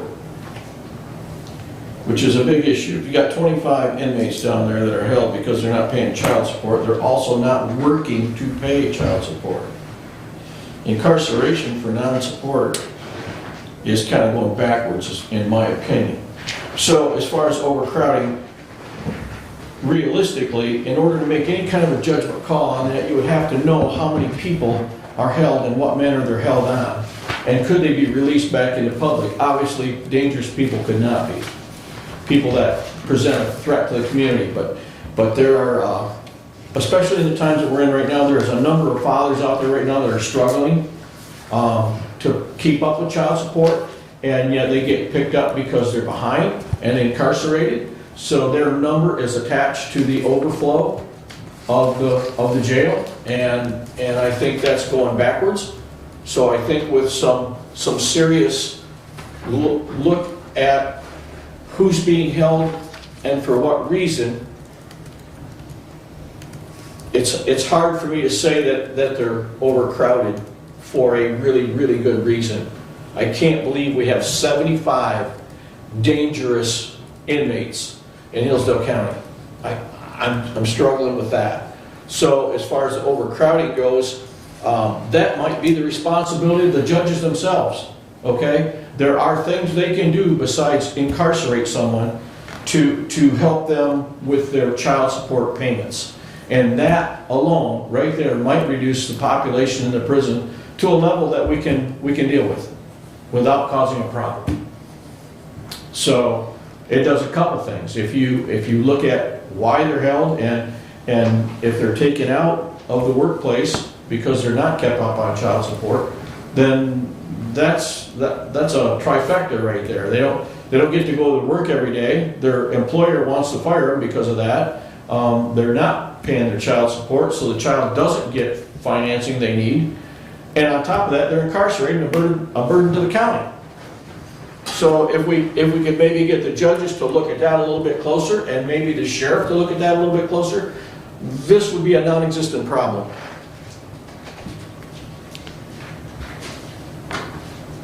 There, that's my 2 cents. Well, I don't know the answer to your question. I know I just shot Jason an email, but whether he's near his computer, but I don't believe, at least from past discussions with the judges, I don't believe it's been a practice to incarcerate for insufficient or lack of paying, because they understand that situation that you just said. If you put them in jail, how are they going to pay? So I don't, at least from past discussions, it's not been a practice to jail people like that. Now, there are cases, I know there's been cases that they do get thrown in jail, but there's usually other circumstances involved. At present, we don't have numbers on that. Right. So, but I'm not sure that. And if I could follow up. Please. Commissioner Laney, I agree with you that we did away with debtor's prison a long time ago. And so the idea of putting people in jail because they can't satisfy a debt is somewhat just repugnant to me. However, I have spoken with that, and I know that actually we have done a significant job with our current circuit court judge in finding any way possible to not utilize that.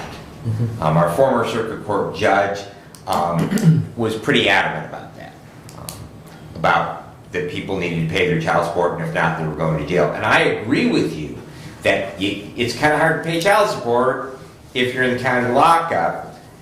Generally, though, the people that end up in the county lockup for that are probably not employed, or if they are employed, they are using vehicles to hide their income, mm-hmm. so they're not having to.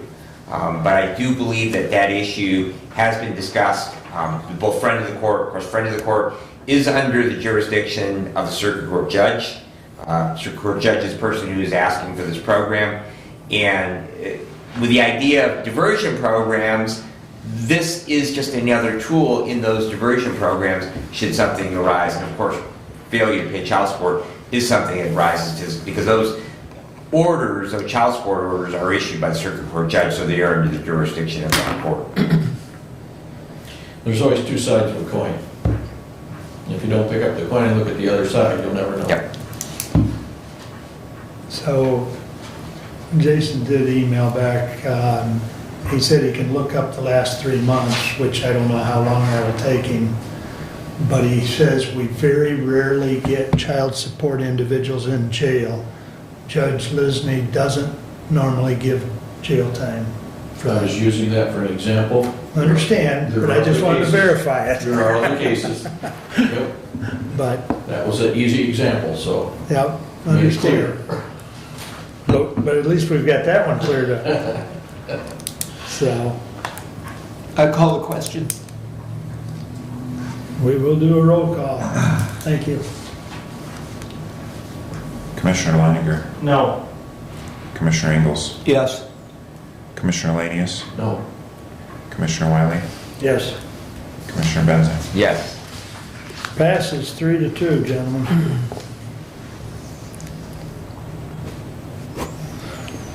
Thank you, everyone. Good discussion. Good discussion, good discussion. All right, Go back to my report. please.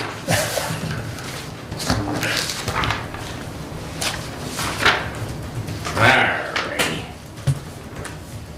The 911 board met on February the 15th. Things of note from that meeting, the property on which our Bundy Hill Communications Tower sits has been sold. That's the Bundy Hill Off-Road property. Actually, when we were discussing 800 megahertz radio towers, we discovered we actually don't have a lease for the dirt that sits on. That the landowner, they were always just happy to provide that space. We do the maintenance around it. We keep the brush down and mow. So we are currently attempting with the new owner to actually get a lease in place on that, so that we do have some control and continued access to that site. Just as a sidebar to that, we're something to prevent us from continuing to have that tower there. The road commission actually has a gravel pit directly below that. It's a little bit lower in elevation, but not tremendously. And so we do have an alternative site that would still be there in the same location, so the infrastructure that serves the tower would pretty much be able to remain in place. So we do have an option, but we would like to, as long as we have a VHF system, continue to have that tower there. So I will continue to update this body as they move forward with that. Also did want to report that Woodbridge Township Fire Department did have a fireground communication issue on a structure fire they had in the very southern part of the county, just about a half-mile north of the Ohio line. Because of proximity of Pioneer Fire Department, they were the first department called for mutual aid on that. Because they are on a completely different radio system, those two departments were unable to talk to each other, and that created some significant issues in command and direction of the fight on that fire. So that interoperability issue continues to rear its ugly head. And it just reinforces the need that we need to go to an 800 megahertz system. Because of the recent power outages with the ice storm, we've identified some issues with generators. One in particular is our Camden Tower. We have far too small of a tank there. Those generators run on LP gas, and we're having to fill that tank like every other day. So that they will be addressing that. We discovered that a couple of our other tower sites, we don't own the tanks or lease tanks, so that means that we're tied to one propane provider. Thomas would like to get where we have a single provider for all of our LP needs throughout the county at all of our tower sites. And so we will probably be addressing in the near future purchasing some tanks for those sites, getting some appropriately sized ones, and moving towards a single vendor. Do you know how big that tank is? Down there, that's a 300. There's 1,000 gallon at the Woodbridge site. So, and that tank, I checked it on Sunday, was at 35%, and it had only been filled a few weeks prior to that.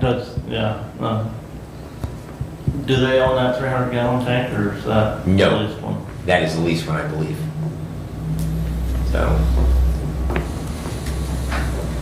So, and they're going to be looking at Reclaws as a vendor for reconditioned tanks. That's a good source, and if not, then they'll need to buy new ones. So I will keep you informed after the next 911 board meeting. We did have a meeting, Commissioner Wiley and myself, on February 16th with the sheriff and a couple of his deputies regarding a death investigation issue. That has then precipitated a further meeting, follow-up with Dr. Kaysen in Jackson at the end of this week. I believe that's on Friday in the afternoon. And hopefully we can solve that issue that we have with that. If anyone would like to see that report of that death investigation, I'd be happy to share it with you. The Community Action Agency Board meeting was rescheduled for this Thursday. It was scheduled to be over in Lenawee, and because of rescheduling and people's schedules, we are going to conduct that by Zoom. CAA is a private nonprofit corporation, and so they do have the option of holding their meetings via Zoom, and so that meeting will be at 4 o'clock in the afternoon this coming Thursday. I have medical control. They will be meeting on Thursday of this week, I believe at 11 at Central Dispatch. The monthly meeting schedule will begin in earnest. We're already into March because February is a short one, so start up tomorrow with North Adams and dive into the depths of the schedule in the coming weeks. Had a couple other items that I talked to Bob Godfrey last night about. There was a culvert failure on Frontier Road, which has actually resulted in the closing of that road. It turns out, and I see Matt and Rob have left us, but that is actually a county drain there. And so the road commission is going to contract and work with the drain commission to get that culvert replaced and get that road opened back up again, a hole developed in it, which then sucked the dirt in and created additional issues. So that road is currently closed, but they will be taking care of that. And then the final item I had after our last meeting, I posed a question to Commissioner Leininger in regard to our board rules. We do have an annual budget in regards to conference expenses for each of the commissioners to attend either MAC conference or the National Association of Counties conferences. There is the provision in there for additional conferences to utilize those funds, and so I would like to ask permission from the board to use my 2023 conference dollars to attend the North American Active Assailant Conference in Troy, Michigan. It's June 7th and 9th. There'll be a couple of nights of lodging and the conference registration fees. And I would be happy to put that in the form of a motion or just have consensus from the board to be able to do that. You're looking at our rules.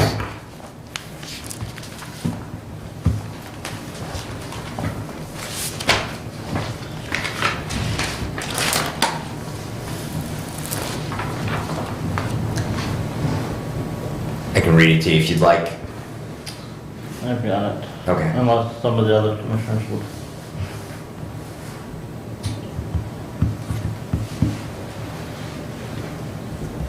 Go ahead, Doug. So my question would be, would this be a county reason for attending the event, or would it be a personal enrichment? So the first day of the conference is, there are several different breakout, there's a special session, and the first day is actually dedicated to public officials and administrators. So the whole day is for that, and then the additional 2 days of the conference would be all public safety related. So there's a number of things where court security would be applicable on that, interrelations with the Sheriff's Department, 911, communications. So overreachingly, as the public safety chair of the county, there are a number of facets to the conference that would be beneficial. Thank you.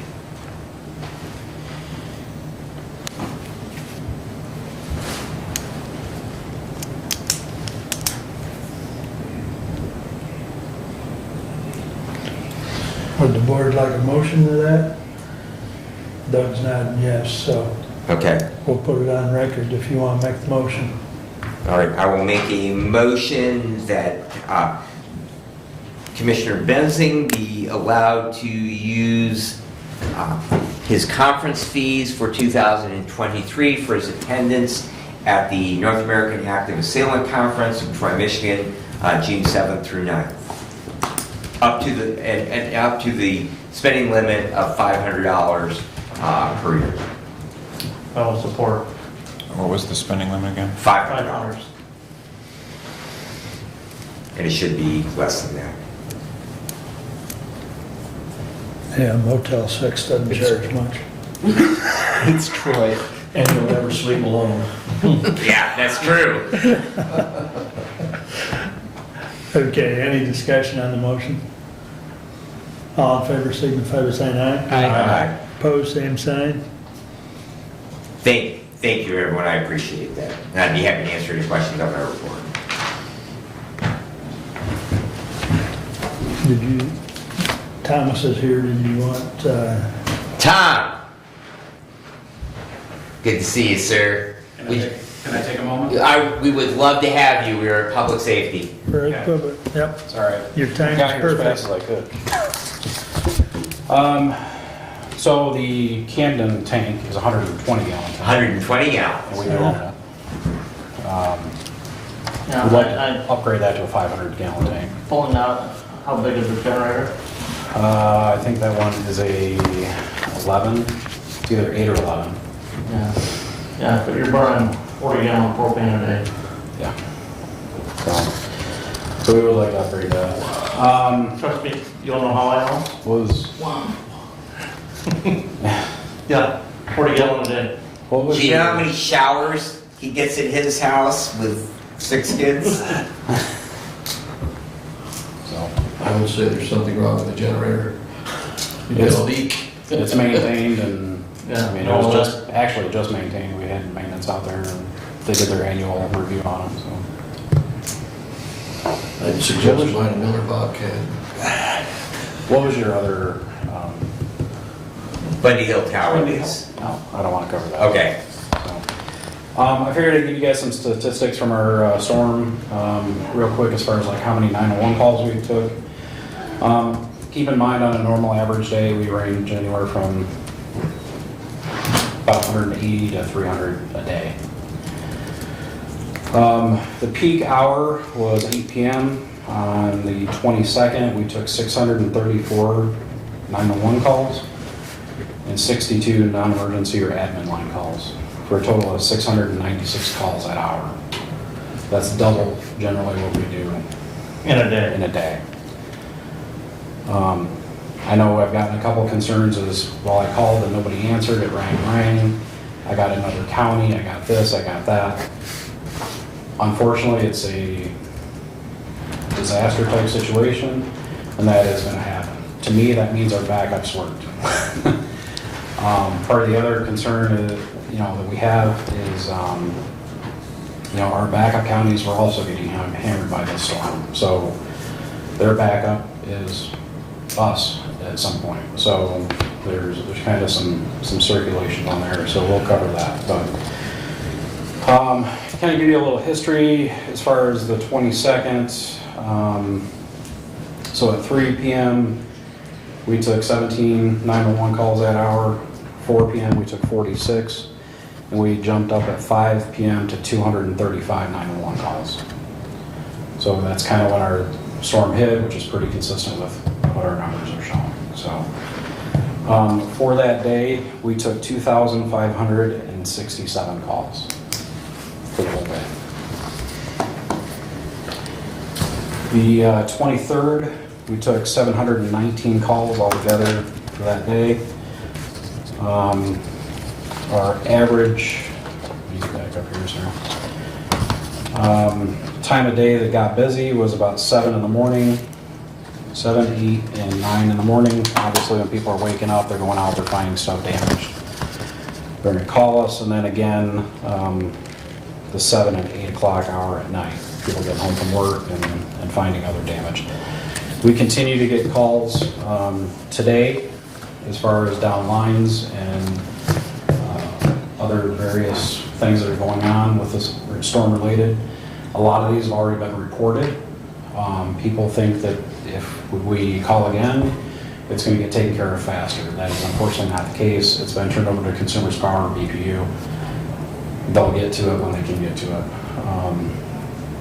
I do know BPU at the morning of the 23rd, when I talked to their representative, they have just over 6,000 customers, I believe, and they had 58 of their customers with power.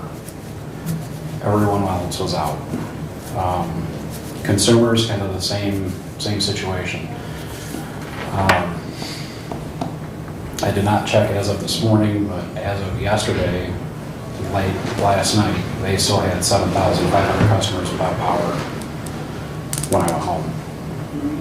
In the county? In the county, Consumers. consumers. Don't go Sorry. by their outage map.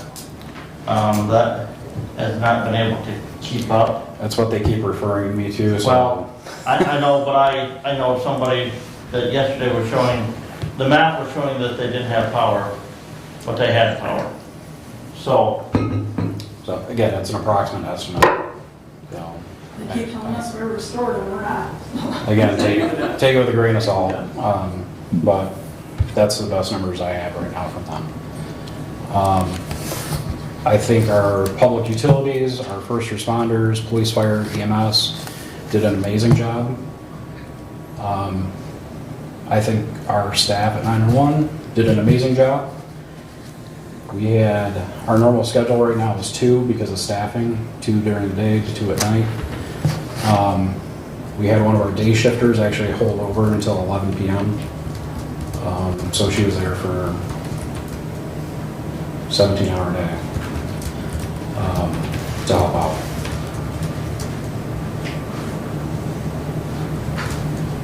And I think given the task that they were mounted with was, I think they did an excellent job. I can't say enough about my staff.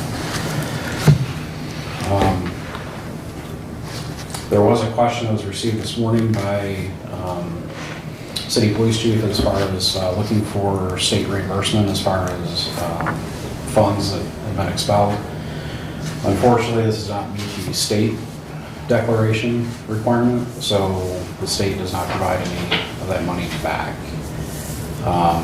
We did a local state emergency, which is obviously the first step in going that route, but the state never did a declaration because of the fact that it was kind of localized. The main majority was localized between Jackson, us, and Lenawee. So our three counties here got hit pretty hard. So I did reach out to EMHSD this morning and pose that question, and that was the response I got. So I think overall our response went well.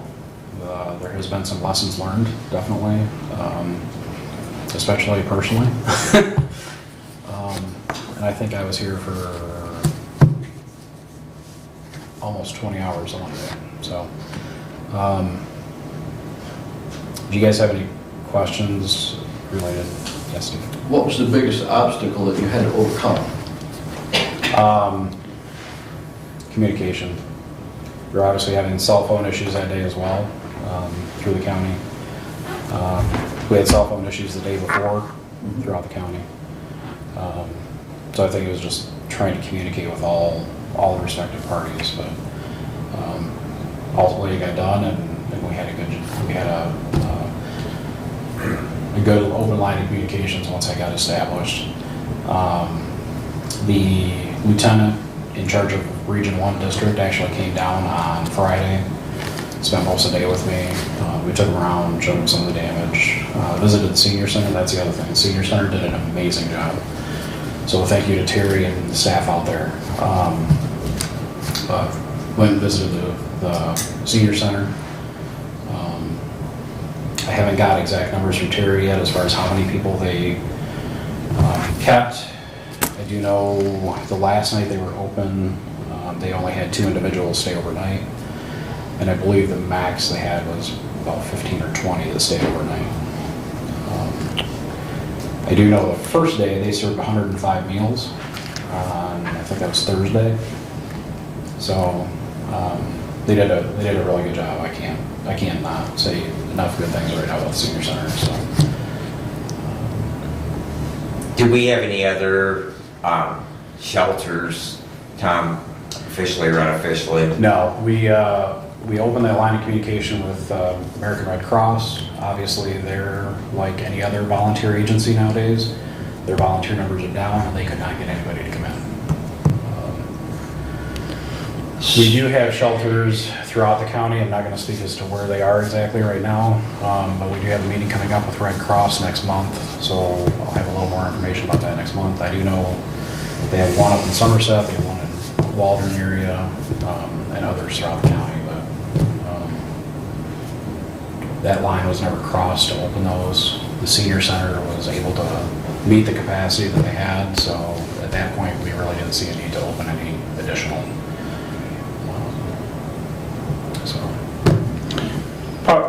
Maybe part of the problem with some of those other shelters was their lack of power, though, to be able to be used as a shelter at the time. Yeah, I think, again, we have a meeting with the Red Cross coming up, but I think part of their requirements to be a shelter classified by Red Cross is they have to have a generator, I believe. So I will know more about that next month. We were actually supposed to have that meeting the 15th of February.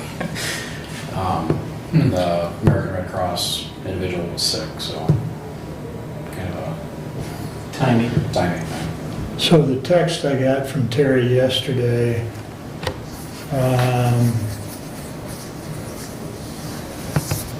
so it would have been Sunday night, she had 2 stay overnight, several still without power coming in for showers.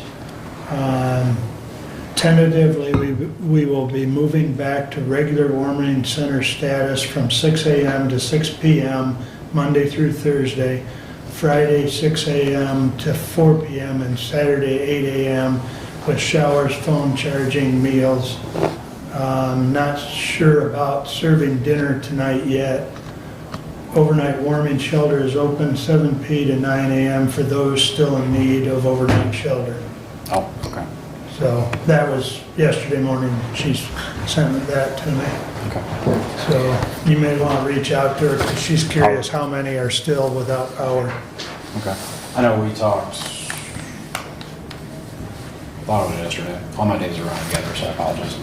Understand. But I thought we talked yesterday, and I thought they were discontinuing overnight services. That was the... I think that's what I heard on the radio yesterday afternoon, later afternoon, was that they were not going to be having the overnight shelter. Yeah. Okay. So the hours. But yeah, their normal hours, they are open. They'll showers, charging phones, all that kind of good stuff. They'll still do, obviously. Right. It's just an overnight stay. So. Okay. Thomas, thank you for your hard work and your staff's hard work. So I know that you're still new to the whole emergency management side of the house. Trial by fire. Yeah. Or bring it from that 4-H hose. So thank you. Also, thank you for getting the AD pass for the sheriff's department in. I saw your email, so that those were in, and we're encouraging them to get the units out there so we can get them inventoried, tracked, and updated. So thank you very much for that. I have a new battery on order for the MSU extension. Okay. Their current one, the battery's dead, so that should be here hopefully tomorrow. Okay. Okay. All right. Appreciate it, Tom. Thank you. All right, moving right along. Steve, you're up next. My report is extremely short. I had meetings cancellations, one I couldn't attend due to an illness, one I couldn't attend due to the weather. So, looking forward to March as a better month.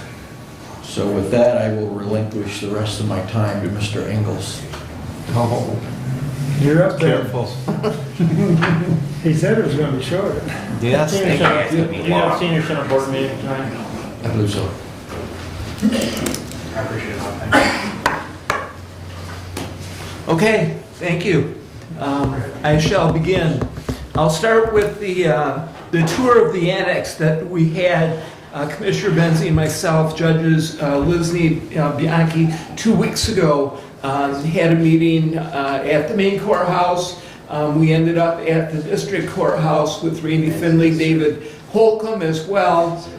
Judge Stuyvesant did join us later at the annex upstairs, trying to find an alternative space for a hearing room during the construction while Renaissance is working on the main courthouse. The noise is the issue and the concern. It's very difficult for probate court to, in particular,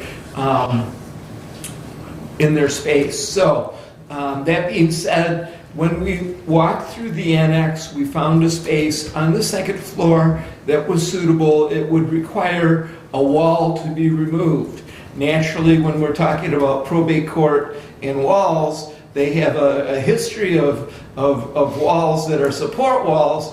As it turned out, this wall is a support wall and could not be moved. So, back to the drawing board. Randy and John Schelling looked at what could happen in that second floor. They do have space. They have created a floor plan, and they have worked out in a fashion what can be remodeled as a temporary hearing room for probate and the juvenile court during the construction of the main courthouse.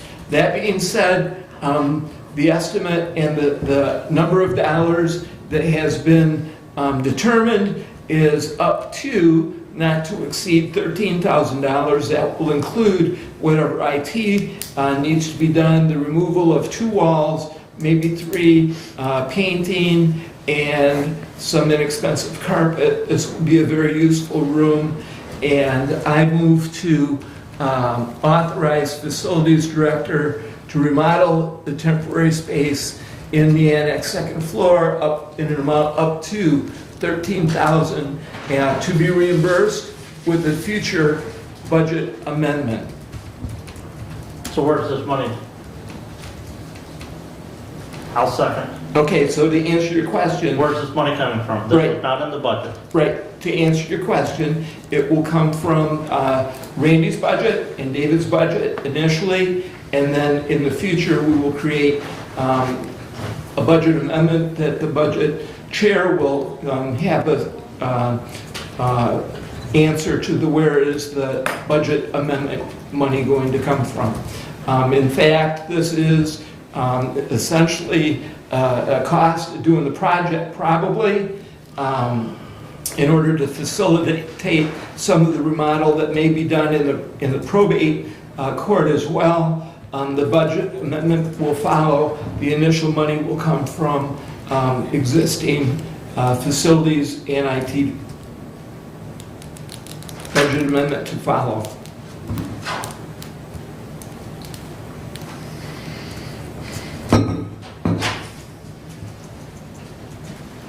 Abe, can you repeat the motion, please?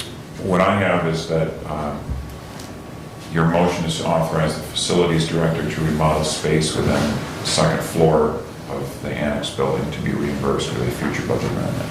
Right, did you have up to 13,000? Up to 13,000. Yeah. Okay, so again, this was a result of the tour that we had in the annex on the second floor to accommodate the judges for noise disruptions that occur. In fact, the circuit court could use it as well if needed. There has been discussion about using the conference room here in the county office building. There are some options. The option of doing a temporary remodel is the option that was discussed.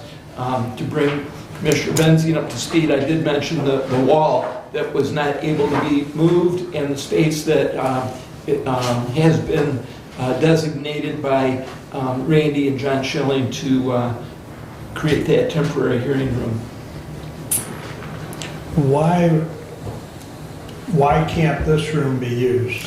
This room can and can't be used. This room is used for meetings like we're having today. There are other meetings that do occur. Naturally, the court would have priority if this room were to be used. It is an option, and it is a good plan B. A better plan A is the temporary remodel. That was the assessment of the group. Well, I'm still concerned, Commissioner, that you're saying, well, we're going to amend the budget later. We currently have a balanced budget. Balance. Tell me, where's this money coming from? What department? You say, well, we're going to use facilities and IT budget to pay for it. All right? But that's gonna reduce their capability of paying for the other things that they had built into their budget for the year. Right, that's the budget amendment. And the answer to where? Brad? So it being part of that discussion, very honestly, this should be an expense from remodeling the courthouse. If we had done like the city of Hillsdale did when they renovated City Hall, they rented another building and moved all their functions into another building.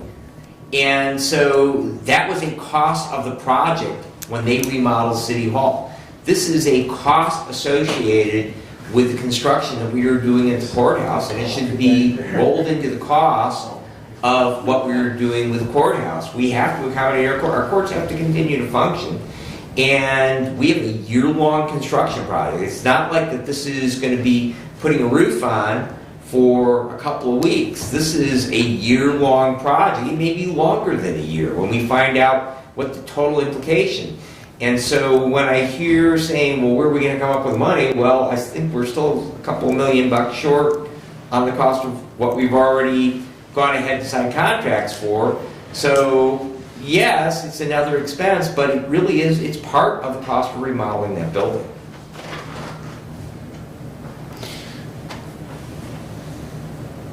I guess I'm not sold on using this as option B. This room has, I think, for the most part, the IT capabilities that they would need.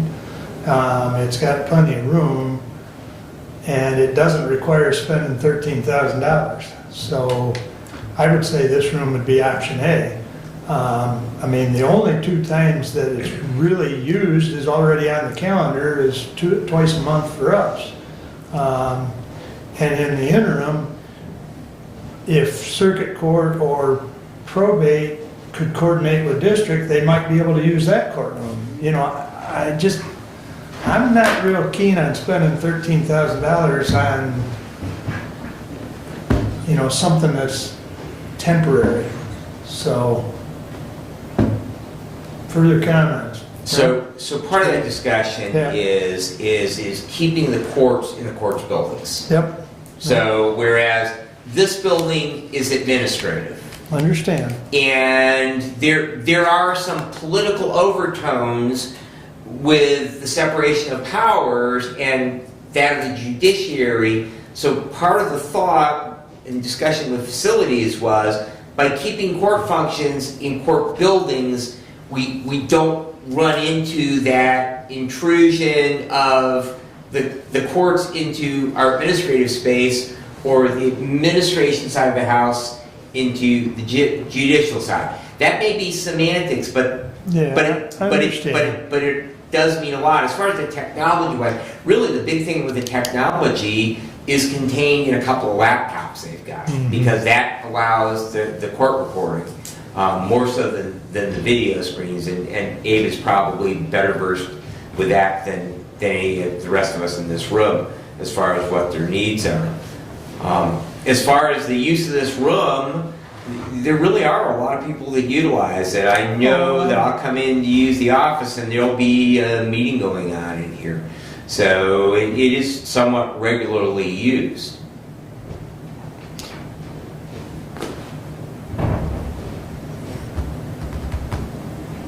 I think if we were to use this room, and you've got district court, you've got probate court, circuit court, and certainly that whole building isn't going to be noisy at the same time. I think it's just a matter of coordination and scheduling to schedule with the space we already have. Just my thoughts, but I'm not real keen on spending the money. I get your point about as part of the building project costs, and I get your point with the city, but I just, comments from this side of the room. You've heard mine already. Steve? None. I think we better do a roll call because I'm not going to ask for division. Commissioner Ingalls? Yes. Commissioner Lanius? No. Commissioner Wiley? No.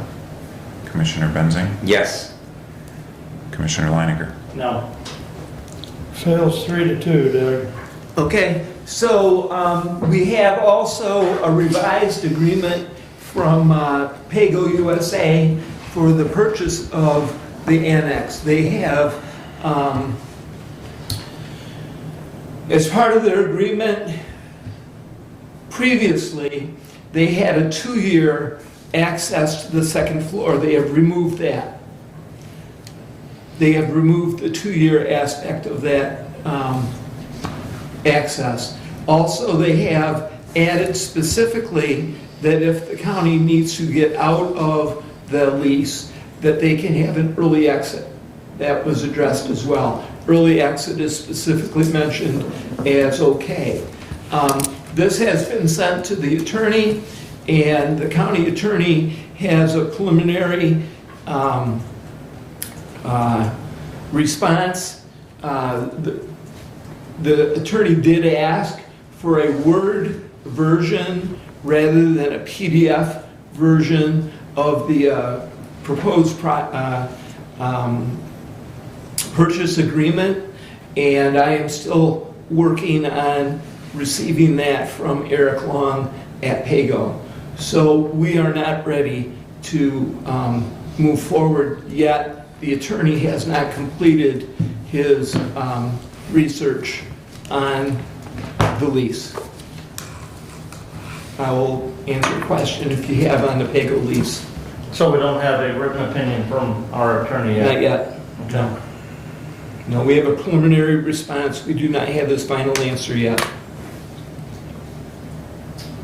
We are waiting currently on the information in a Word document purchase agreement from Pago. Until we get that, we aren't ready yet. I would like to be ready, but we aren't ready yet. Okay.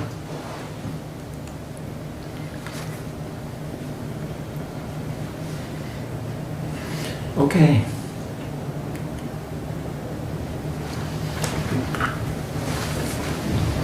Okay. What else you got for us? I have, we did have our meeting at Hillsdale Township with updates from both Commissioner Benzing and Ingalls. We had a report from the sheriff.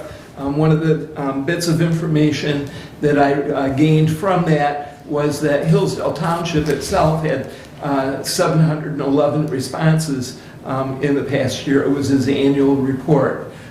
There was a report from Road Commissioner Mark Klein. He was there as well. It was nice to see a road commissioner at a township meeting. There are various parcels that they're having difficulty with violations in their zoning, and so they are trying to work through that with the courts and with their zoning administrator, and they are in process of working on their new budget for their new year. We did have a Zoom meeting with Nathan Hall, Judge Lisney, Commissioner Benzing, and myself. We did discuss the floor plan options at the DHS building, and if in fact we decide to move in that direction, Nathan Hall is interested and will be available to assist in designing and creating that floor plan.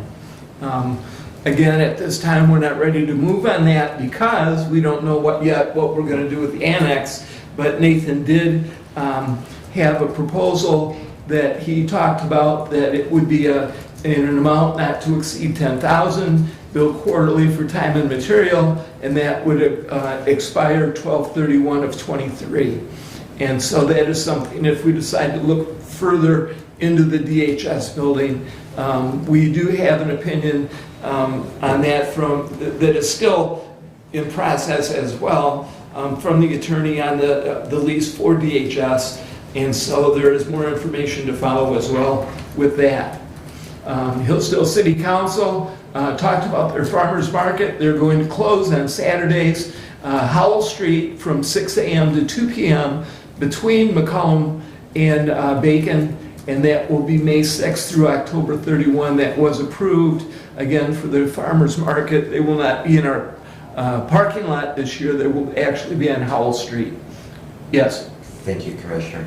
The market did ask if they might store the barricades for blocking off the street on our property. So if that would be possible, if you could ask. Haven't heard that yet, but we'll. So they evidently, the city, because they have so many street projects, they're not gonna have the signage to be able to do that. Yeah. And so the market is either going to have to rent or buy. The one good thing the city has said, if they buy it, that they would be interested in buying those closure signs, because it probably will only be for this year. Okay. At the conclusion of this year's market, but Will do. they need a place to keep them. Yep, will do. Thank you. And then as far as the remainder of the city council report, they did discuss the Meyer project. They're working through the permits and relocating certain pole lines that have been since then moved. And you'll see that there is heavy equipment in place to begin the excavating. We also are in process and have received bids on windows, and timing is wonderful. Our facilities director has just arrived with folders. So I hand off to our facilities director It's gonna hurt. information on our windows for the courthouse.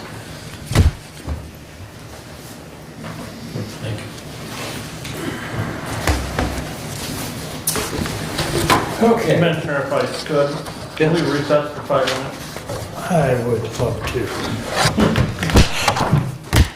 We will reconvene at 11:35. Shoot, I was all right. Sorry.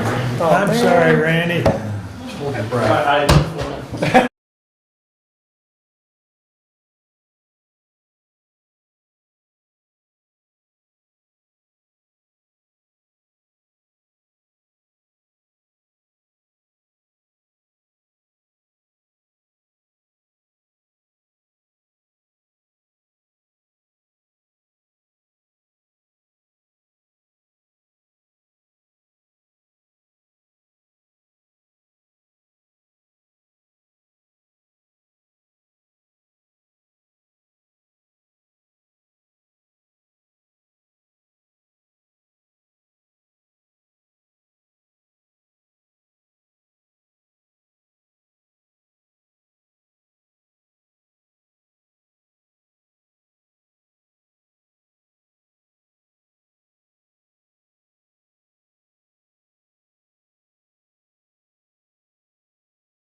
This is the invitation to bid. This is what John sent out to everyone. It went out on the net.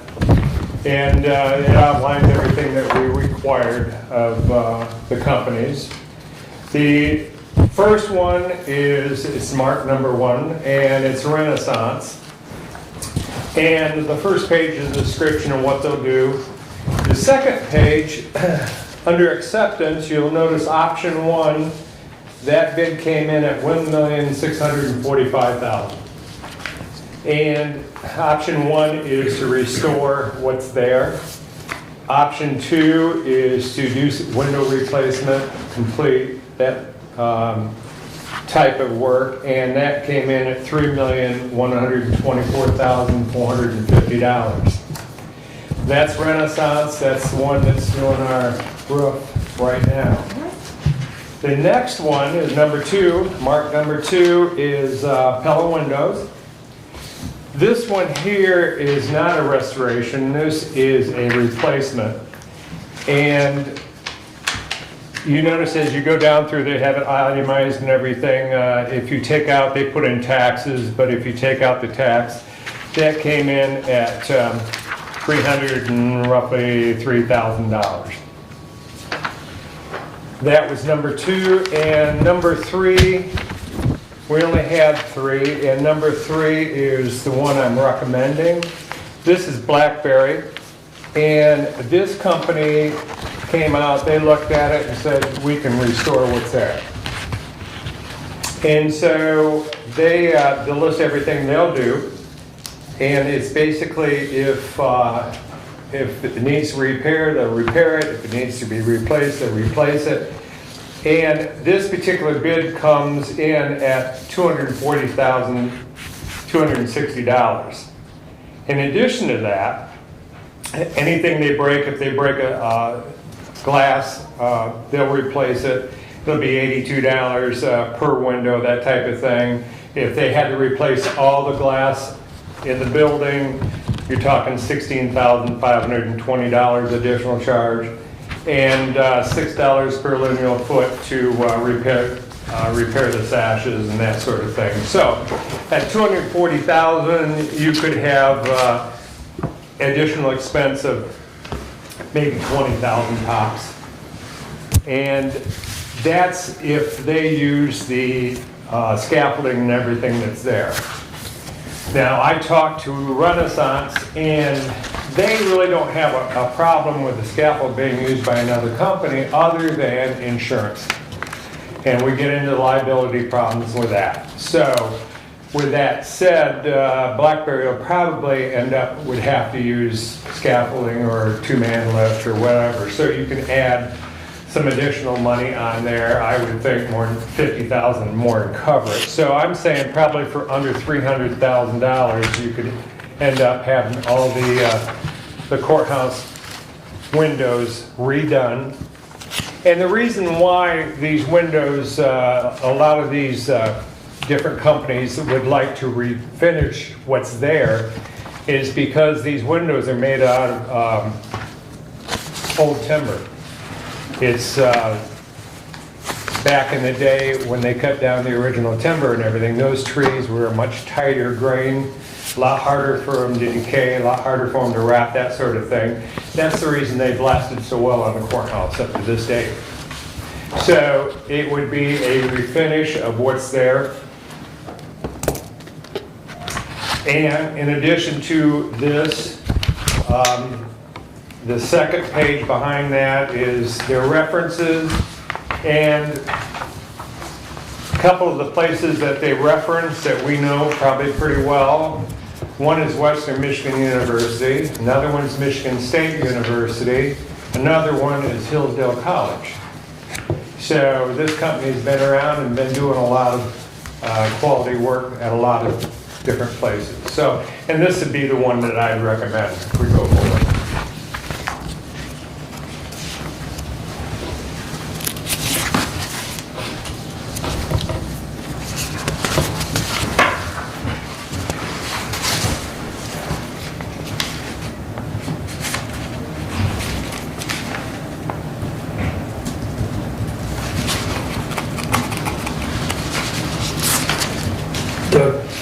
Randy, can you explain, please, if we are not replacing the window, we have single pane glass now, and we're gonna have single pane glass when we're done, why do we need to do this project? You have a lot of sashes that are bad. And that's not a huge expense replacing those sashes at $6 a foot. But the biggest reason is this all has to be taken out and resealed. The biggest problem that you have with any window is wind getting through it.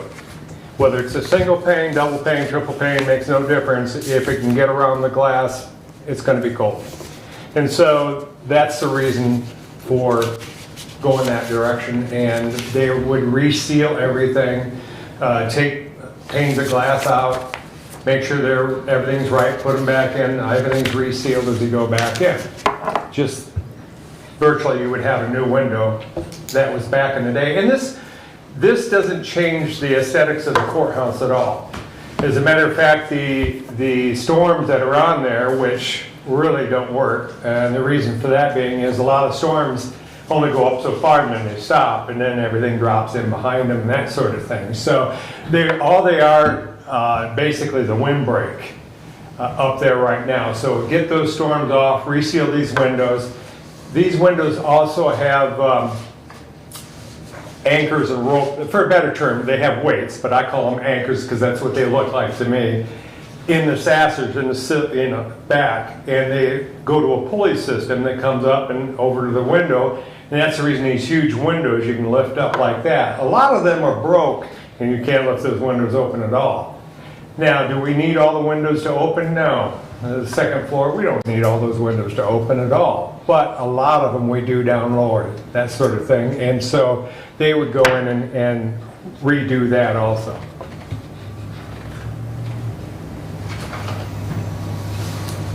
And contrary to popular belief, replacement windows, everybody's sold on the idea that you will get your money back in savings. No, you won't. You won't live long enough to get your money back in savings. No, but Randy, if I'm reading this right, this proposal is $240, but that, and where's my number 2? Number 2 was the replacement? Yes. And so we're 60,000 difference there. Yep. But it will not look like your courthouse that you have now.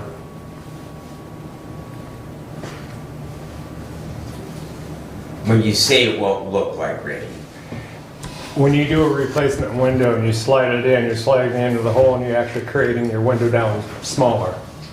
So it won't look the same. It'll actually shrinking your window down as you go. Right. So with number 2 in Pella, what are they gonna do for scaffolding? I'm not sure it said in there that the lift rental was included. Yeah.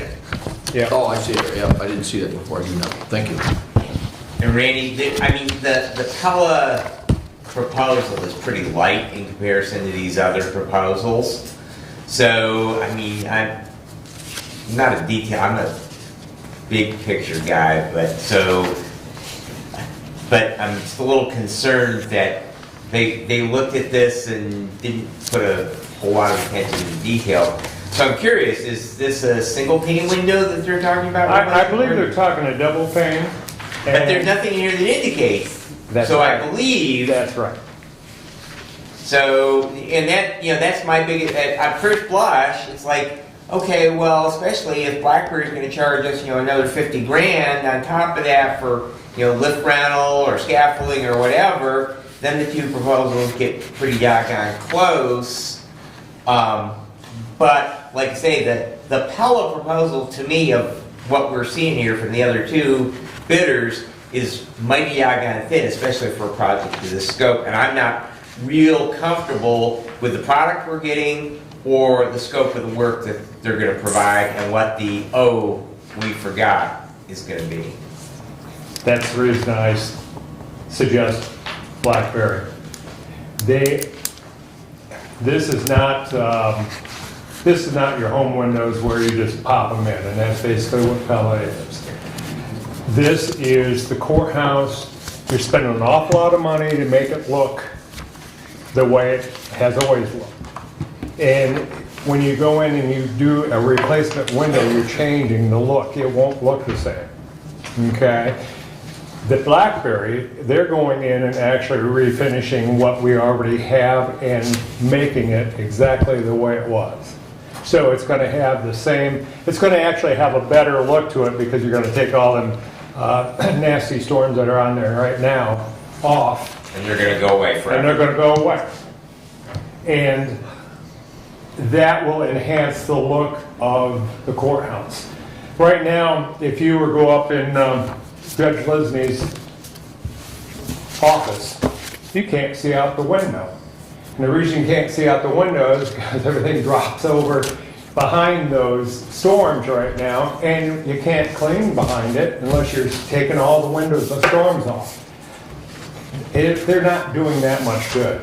Get them off there, let them reseal it up, let them do it the way it should be done, and be done with it. I think that would be the best look and the best bang for the buck, per se. Go ahead, Doug. How do we coordinate with Renaissance on the scaffolding? I'm not sure that we're going to. I'm still working on that.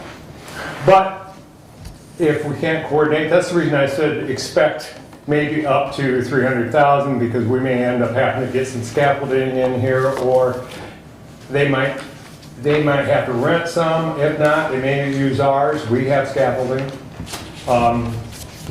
We'll see. I still have to work those details out. At one point, we heard a huge number on scaffolding. Yes. And the way that scaffolding is, absolutely. Absolutely.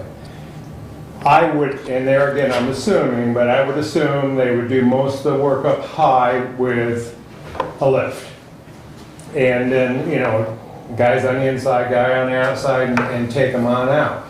Down lower, where it could be reached easily, that may end up being more of a scaffolding situation. Steve? Yes, sir. So how are they gonna get a lift in through the scaffolding with all the cross bucks and everything else they have in place? That's kind of the reason why we put into the bid that it would be, they would have, I think, a year or 2 years to finish it. And the reason being is in case, number one, we run into that situation, and number two is windows, glass and everything has been out a mile because of COVID and everything, and a lot of the horror stories we're hearing is like 8, 10 months out, 12 months out. So that's the reason we built in the extra time. Hopefully they would be out of the way and Blackberry would be in and right behind them and doing it, or, you know, as they're finishing up, they're starting in behind them, that type of thing. That's something I've got to coordinate with the two companies. My only concern with that is we're paying a lot of money to have our blocks all cleaned and everything else, and I don't want to see any stain or caulk or anything else. Oh, I don't think there's any danger of that. I really don't. Unless somebody spills a bucket of paint down the side of it, you know. I think that probably the insurance issue can be solved. Commissioner Langer's our The subject matter insurance expert. issue, I would say we're paying Renaissance enough money. We're gonna go with another firm to do the windows. We're paying you enough money, let them use the scaffolding so we can get this all done and be done at the same time. I've had initial talks. I'm working on it. That's my thought too. We're paying you a lot of money. I agree. Well, we could fix that and go with Renaissance at 1.6, and then when it all finishes on time. Well, that's a whole nother discussion about, you know, their price. Obviously, they didn't And want we it. didn't get bids on the other work they did for us, so. And I know there's a lack of vendors, but there's a really big difference here, Randy, in the amount of money they bid and the other two bids. We did have other bids in on Renaissance, and we chose Renaissance, but At least on the roof. On the roof. on the roof. On the roof. On the roof. But the whole thing, obviously, they didn't want to do the windows. They told us in the very beginning that they didn't do windows. And I think that kind of shows how bad they really don't want to do it. Doug? How are we gonna pay for it? Well, now we have the figure, now we can figure that out. Okay. Okay. Looking at this bid, it's good for 30 days, right, Randy? So I don't know if we need to accept it today, but if we bring it back on the 14th, and get that done with that proposal for funding. In addition to that, we have the other half of the block work that we have to figure out also. Yes. Okay. Just that. But like I said, we didn't know, we had used actually a figure higher than this in our initial cost figure to what we were going to need additional funding for. Yeah, I would have missed the, if you'd asked me in the windows, I'd have missed a big time. I was thinking an 800,000 category. And to see them come in at this price, I'm real pleased with that. You were close as far as Renaissance. Go ahead, Steve. So the interior trim around the windows is all gonna remain, right? Yes, yes. So they'll remove that Yes. when they take the windows Yes. out, and anything that needs repaired will be repaired or replaced at that time. So the inside, Yes, it'll window's all gonna look the way look it's supposed to, yes. I think that was our goal, wasn't it? Yep. Yeah.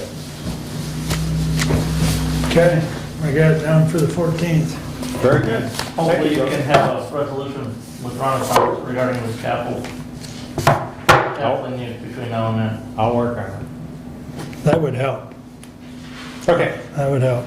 all righty. Thank you, gentlemen. Thank you, Randy. Commissioners, that completes my report for today. That concludes your report. I have a question. Please.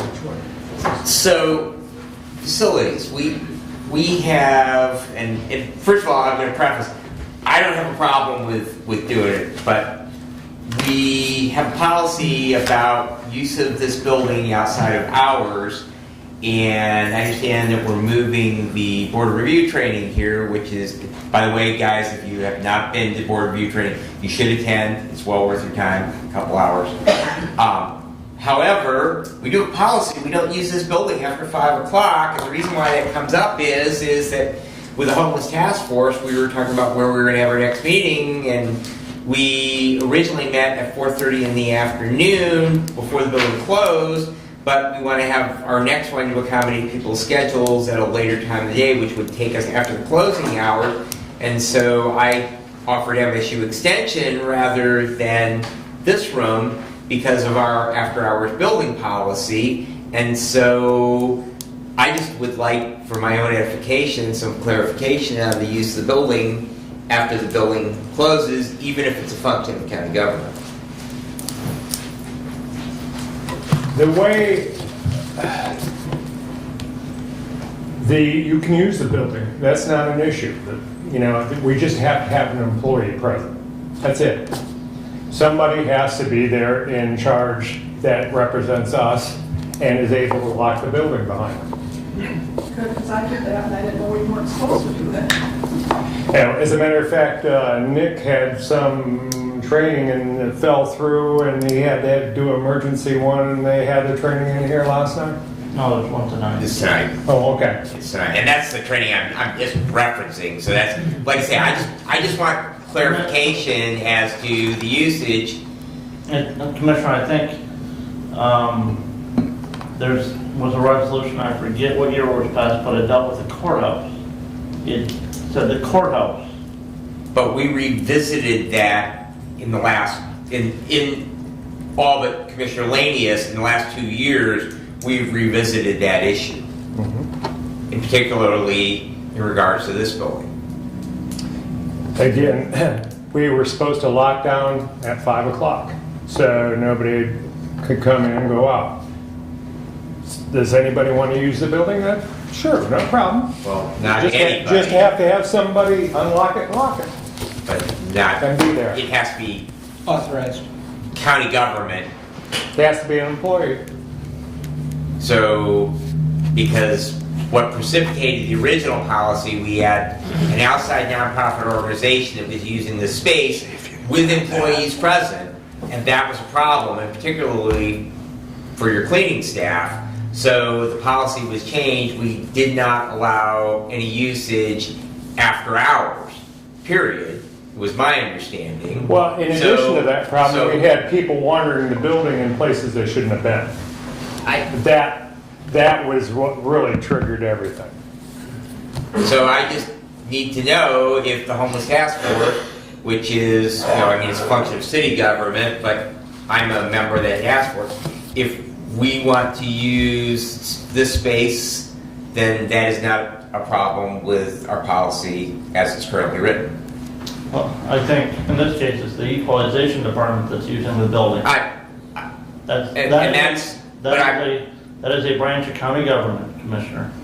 And that's my understanding. I don't have a problem with And that. it's my understanding Nick is in charge, and he's handling that. Okay. I talked to him yesterday. But I just heard with an employee present. I didn't hear a function of county government. I heard with an employee present. That's why I'm asking for clarification. I would think that, in my observation, that a key word might be authorized, and that it would be brought to facilities and a criteria established that is approved or not approved. I do not have an issue with them using it. We just need to have somebody accountable for the locking and unlocking of the building. And you need to know ahead of time that it's going to be happening. Right. And that, this building, for instance, is not that much of a concern. Our vital areas are locked off every night when we leave. So this is not that big of a situation in this particular building. The courthouses, that's a different situation because people can hide and everything that, judges and all that. This is a different building. I do not have, I would not be as strict on the policy here as I would over there. And so to answer your question directly, through notification to the facilities director, permission would be arranged. Okay. That's great. Yeah. Thank you. Yes? Yeah, fine. Okay. Super. Thank you. I'm sorry, I was reading, Abe brought it up. Okay. It was, Resolution 21-077. yeah. So anybody that wants, Can maybe, you just read the resolution? well, I can. Well, it's not just a resolution, it's the building use facility. It's after hours access policy is what the title of the resolution is. And it rescinds the policy from 09035, which was the previous resolution.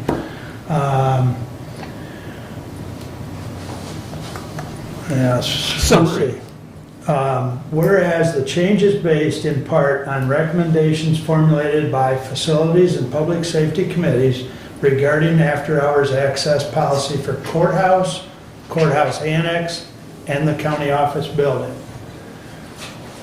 Therefore, be it resolved that the County Board of Commissioners enacts after-hours access policy for the Hillsdale County Courthouse, Courthouse Annex, and County Office Building outside the daily business hours of 8:30 to 5 p.m.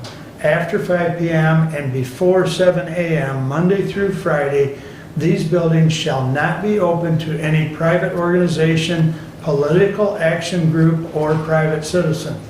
The use of the courthouse, the annex, and the county office building during the hours not included in normal business day will be strictly limited to county business, including but not limited to special meetings, hearings, court business, or election day results, and any such special use shall be established by department heads or members of the Board of Commissioners.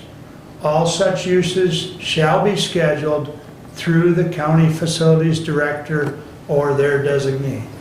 Okay, that, in a nutshell, that answers my question. Thank you. So, And one of the reasons that, this has changed a little bit is my staff is not in every building all night long. Now they team clean, so they move from one building to another. So I don't have a custodian in the building at all times like I used to, so Okay. it's changed. Okay, thank you. Yep. okay, Thank you, Commissioner. very good. Anything else for Doug? Thank you. All right. First thing I'd like to bring up is there's been some discussion in the last few meetings about the term limit policy, and that is included in your packet under correspondence. I know Brad and I have brought it up on a couple occasions that if we're not going to abide by it, then we should abolish it. And I guess I just wanted to bring it up as a discussion item or an action item. Either way, the revised term limit policy was enacted May 9th of 2017. We do have, currently, we've got several members serving on boards or committees that should have been term limited out. But because of the lack of applicants, we have continued to allow people to extend just so that we can keep the position filled. So I open the floor to comments or discussion on this. To speak to the lack of applicants, Yep. I wonder, and it's really a wondering, not a statement of fact, that the lack of applicants is more a lack of that we either directly or indirectly don't promote the idea that we have positions open because in order to maintain the same people in those positions. And so with the same idea that we have term limits in the state legislature, that it gives new individuals, even though those individuals serving may be very competent, may be doing an outstanding job, we certainly have not benefited in the case of some excellent legislators that we have sent from Hillsdale County to the state legislature in the past. We have not benefited from term limits and having them term limit out of office. However, we have, because of that, had some excellent individuals given the opportunity to serve. And so consequently, that I think the idea of term limits is a good thing in that it does allow more people to have the opportunity to serve in those positions. And really, whether we do or we don't, I just would like to echo, if we're gonna have a term limit policy, we need to have a term limit policy, and we need not to find creative ways to recycle people back on through those positions, or we just simply say it's a bad idea and we abolish the policy.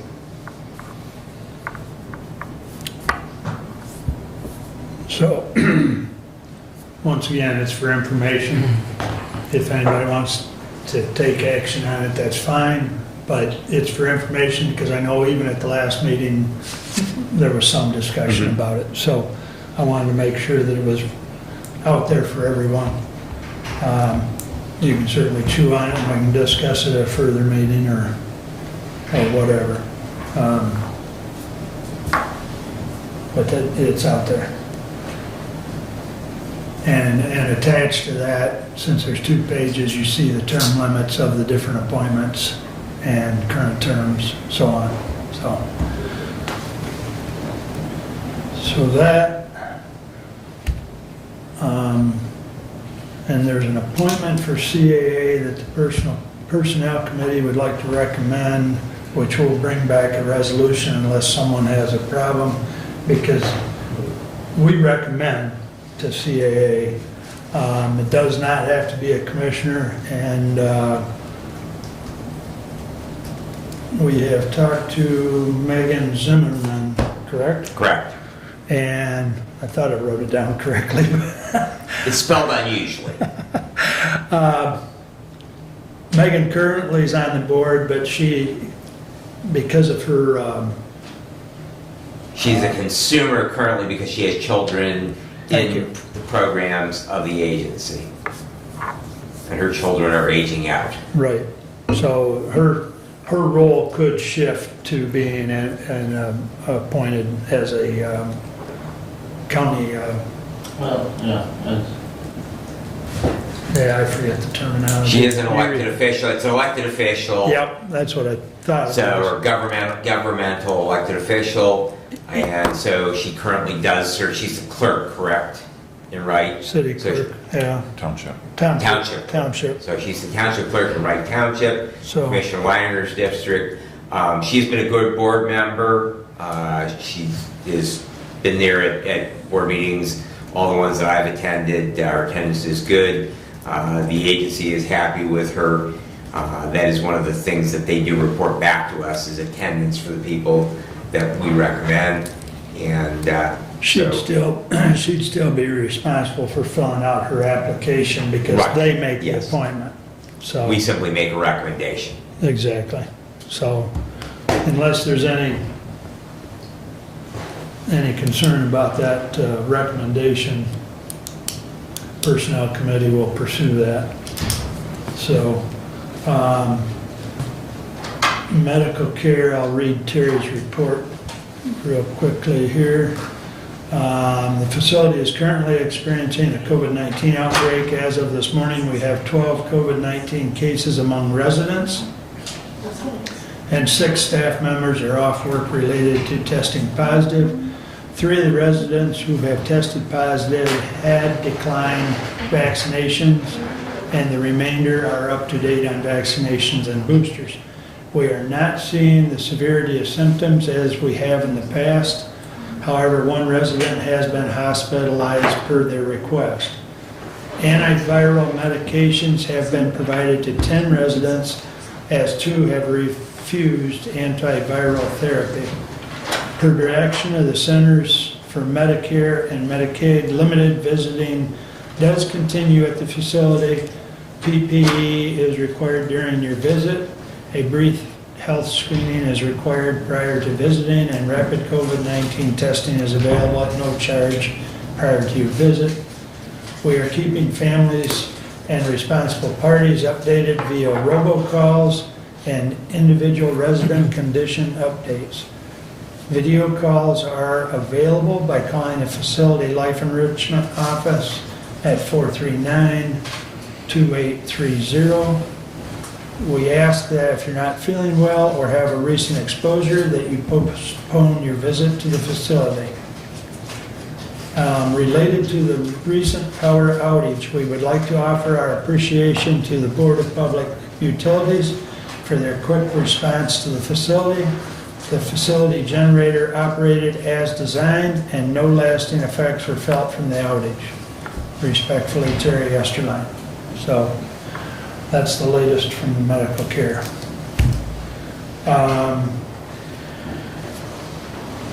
Tim Dixon, Derek, and myself will have a virtual meeting with a representative from MAC.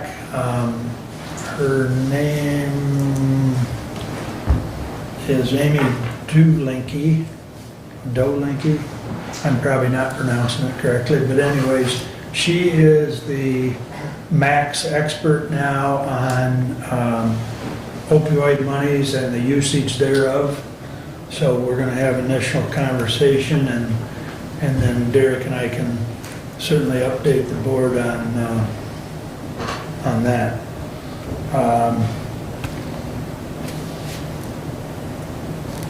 Lifeways meeting was last night. Mary Beth covered a lot of the important things as far as Hillsdale. There was, a fair amount of discussion on the CMH conference, as well as catching up some business because we didn't have a quorum last month. They try and keep a rotation so that the chair alternates between Hillsdale and Jackson. And basically the rotation of officers is such that the vice chair will move to chair, the treasurer moves to vice chair. It's rotational. And when Ruth stepped down, because she took employment within Lifeways, that at that time, Carl Rice took over as treasurer. So if that rotation continued, it would have meant there'd been 6 straight years of Jackson County being the chair, because it's a 2-year chair. So what we did last night, and there was quite a little discussion, was I was inserted as treasurer. Bruce is currently the chair. John Clark from Jackson will be the next chair starting in '24. And so that'll keep that rotation. So I'm now part of the executive committee as the treasurer. So that was one of the highlights. And the DHA... Can I ask real quick? Please. Your current term as representative will be renewed when? I can't remember. It's forthcoming. There should have been a letter in last meeting's packet from Mary Beth requesting my reappointment as well as Brad Boner's reappointment, because both of ours are up the end of March. Okay. So that'll be in one of the next 2 meetings. And are either of those appointments in conflict with our current term limit policy? Mine is not, Brad's is. But to date, we only have his application for that position. And it has been posted for, it may not still be on because it was only going to be posted for 3 weeks. And that's been 3 weeks ago. So we can certainly repost it. I think that's the policy, is it not, if the only applicant we have is currently term limited? Yeah. We can would you please make... And then since we're beginning our meeting cycle, Yep. and that is a consumer position, so they would have to be a recipient of mental health services. Correct. That is a primary consumer position. Yep. Which is in the guidelines of the mental health code as far as the makeup of the board.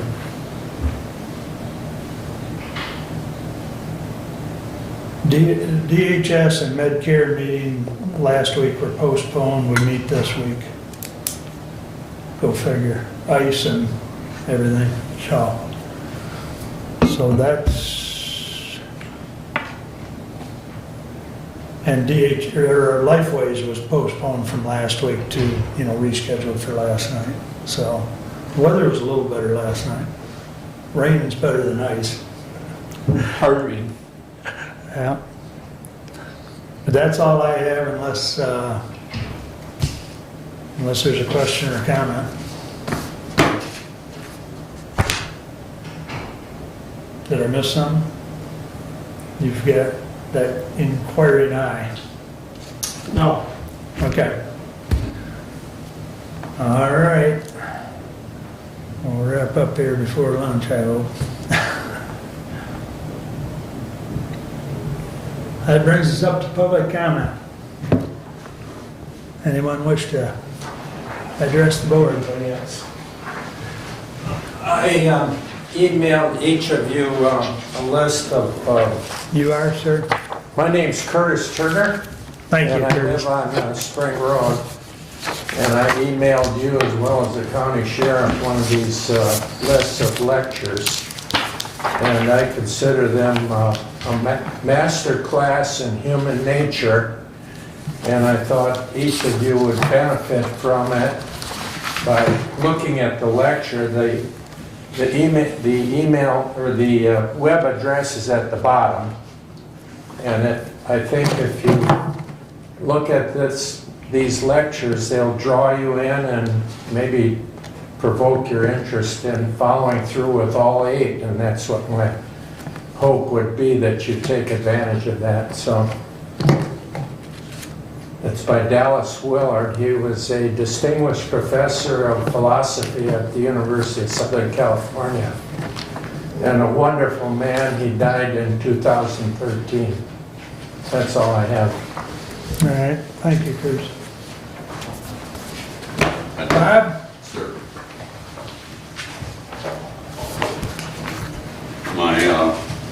And good morning to you all. When I was asking Randy, the maintenance about the windows, that means that pane on that was double pane, and the thickness of the glass in particular. Springport, we owned the old schoolhouse up there, and I was redoing the entirety of it from top to bottom years ago, and windows became a super issue, and they were around $1,700 back then. Again, it was sold back in 2005, so I don't know what was completed from the next people that fell in line. But to doing this, I would be very concerned about that thickness. And Randy spoke to me just briefly as he left that the thickness of those beams, that would be double, not triple pane, that it would be a courtesy to look at that thickness as well as, you know, the spacing that's in there, because as you know, a lot of the double pane, once they have somewhat gotten a lot of sunlight on them, they have a tendency to maybe separate, and then you get that little fuzziness that creates inside of it. And then when is our warranty on that, and how long is that going to last? I guess the other was, I was looking at, I guess it was well over a month ago, and considering that the Hillsdale Hospital had placed an ad out for this $50,000 for 5 people to be getting involved in into their program, I thought was a great idea. What I was concerning myself with is if the donation monies can be placed out there, which is under the profit, what are we going to do when we're talking about Lifeways giving our money to taking care of that other issue that they asked for, to taking care of some of the issues that they have. Be concerned about if we're going to be giving money to a profit organization. We need to be concerned, as what Brad was bringing in earlier, to a profit, non-profit, such as what we have already with the senior center. So the senior center, I think is very questionable. But in addition to that, the district court issue came up. We were looking at the DHS building. They said that they had it until 26, I believe. And I know you guys are talking about attorney, getting involved to see where you can go with it. But structurally, and I haven't looked at it completely, it was just an idea that another person popped in their head is that it's close enough not only to the jail up there, but it's also a possibility that it could be structurally redone so it would be adaptable for the court to be utilized and use it as a second floor that could be used also up there, not that we have here locally. So I'm going to leave you, that's my phone telling me to get help. Anyway, thank you guys, and have a great day. Thanks, Bob. Have a good afternoon. Anyone else wish to address the board? All right. Additional business? Doug? No, I did not. Brad? We did have a follow-up from Sheriff Hodshire. There are currently 67 inmates in the jail. They're only allowed to be at that number for no more than 14 days. They currently have 0 incarcerated in our county jail for failure to pay child support. Okay. Good to know. No. Brent? Confirmed with the equalization director, those tax assessment notices are mailed by each local assessor, and it's at their discretion as to how they mail those. Many of them are using a mailing service to do that and find it cost prohibitive to do a sorting of all of those by property owner, and so that's why they send them individually. But by sending them to bulk zip codes, they are getting a bulk discounted rate on that. And that, they figure is more than savings for what it would cost to sort through all of those assessments to pull all of them with the same name to send together. Appreciate that. Doesn't make sense, does it? Nope. Cheaper to waste all those trees. They're renewable. Oh, yeah. They grow back. I do throw all the used envelopes in the wood stove, at least this time of year. So you get some out of that. Anything additional, Steve? Not me. I had something, but I forgot it, so we're adjourned.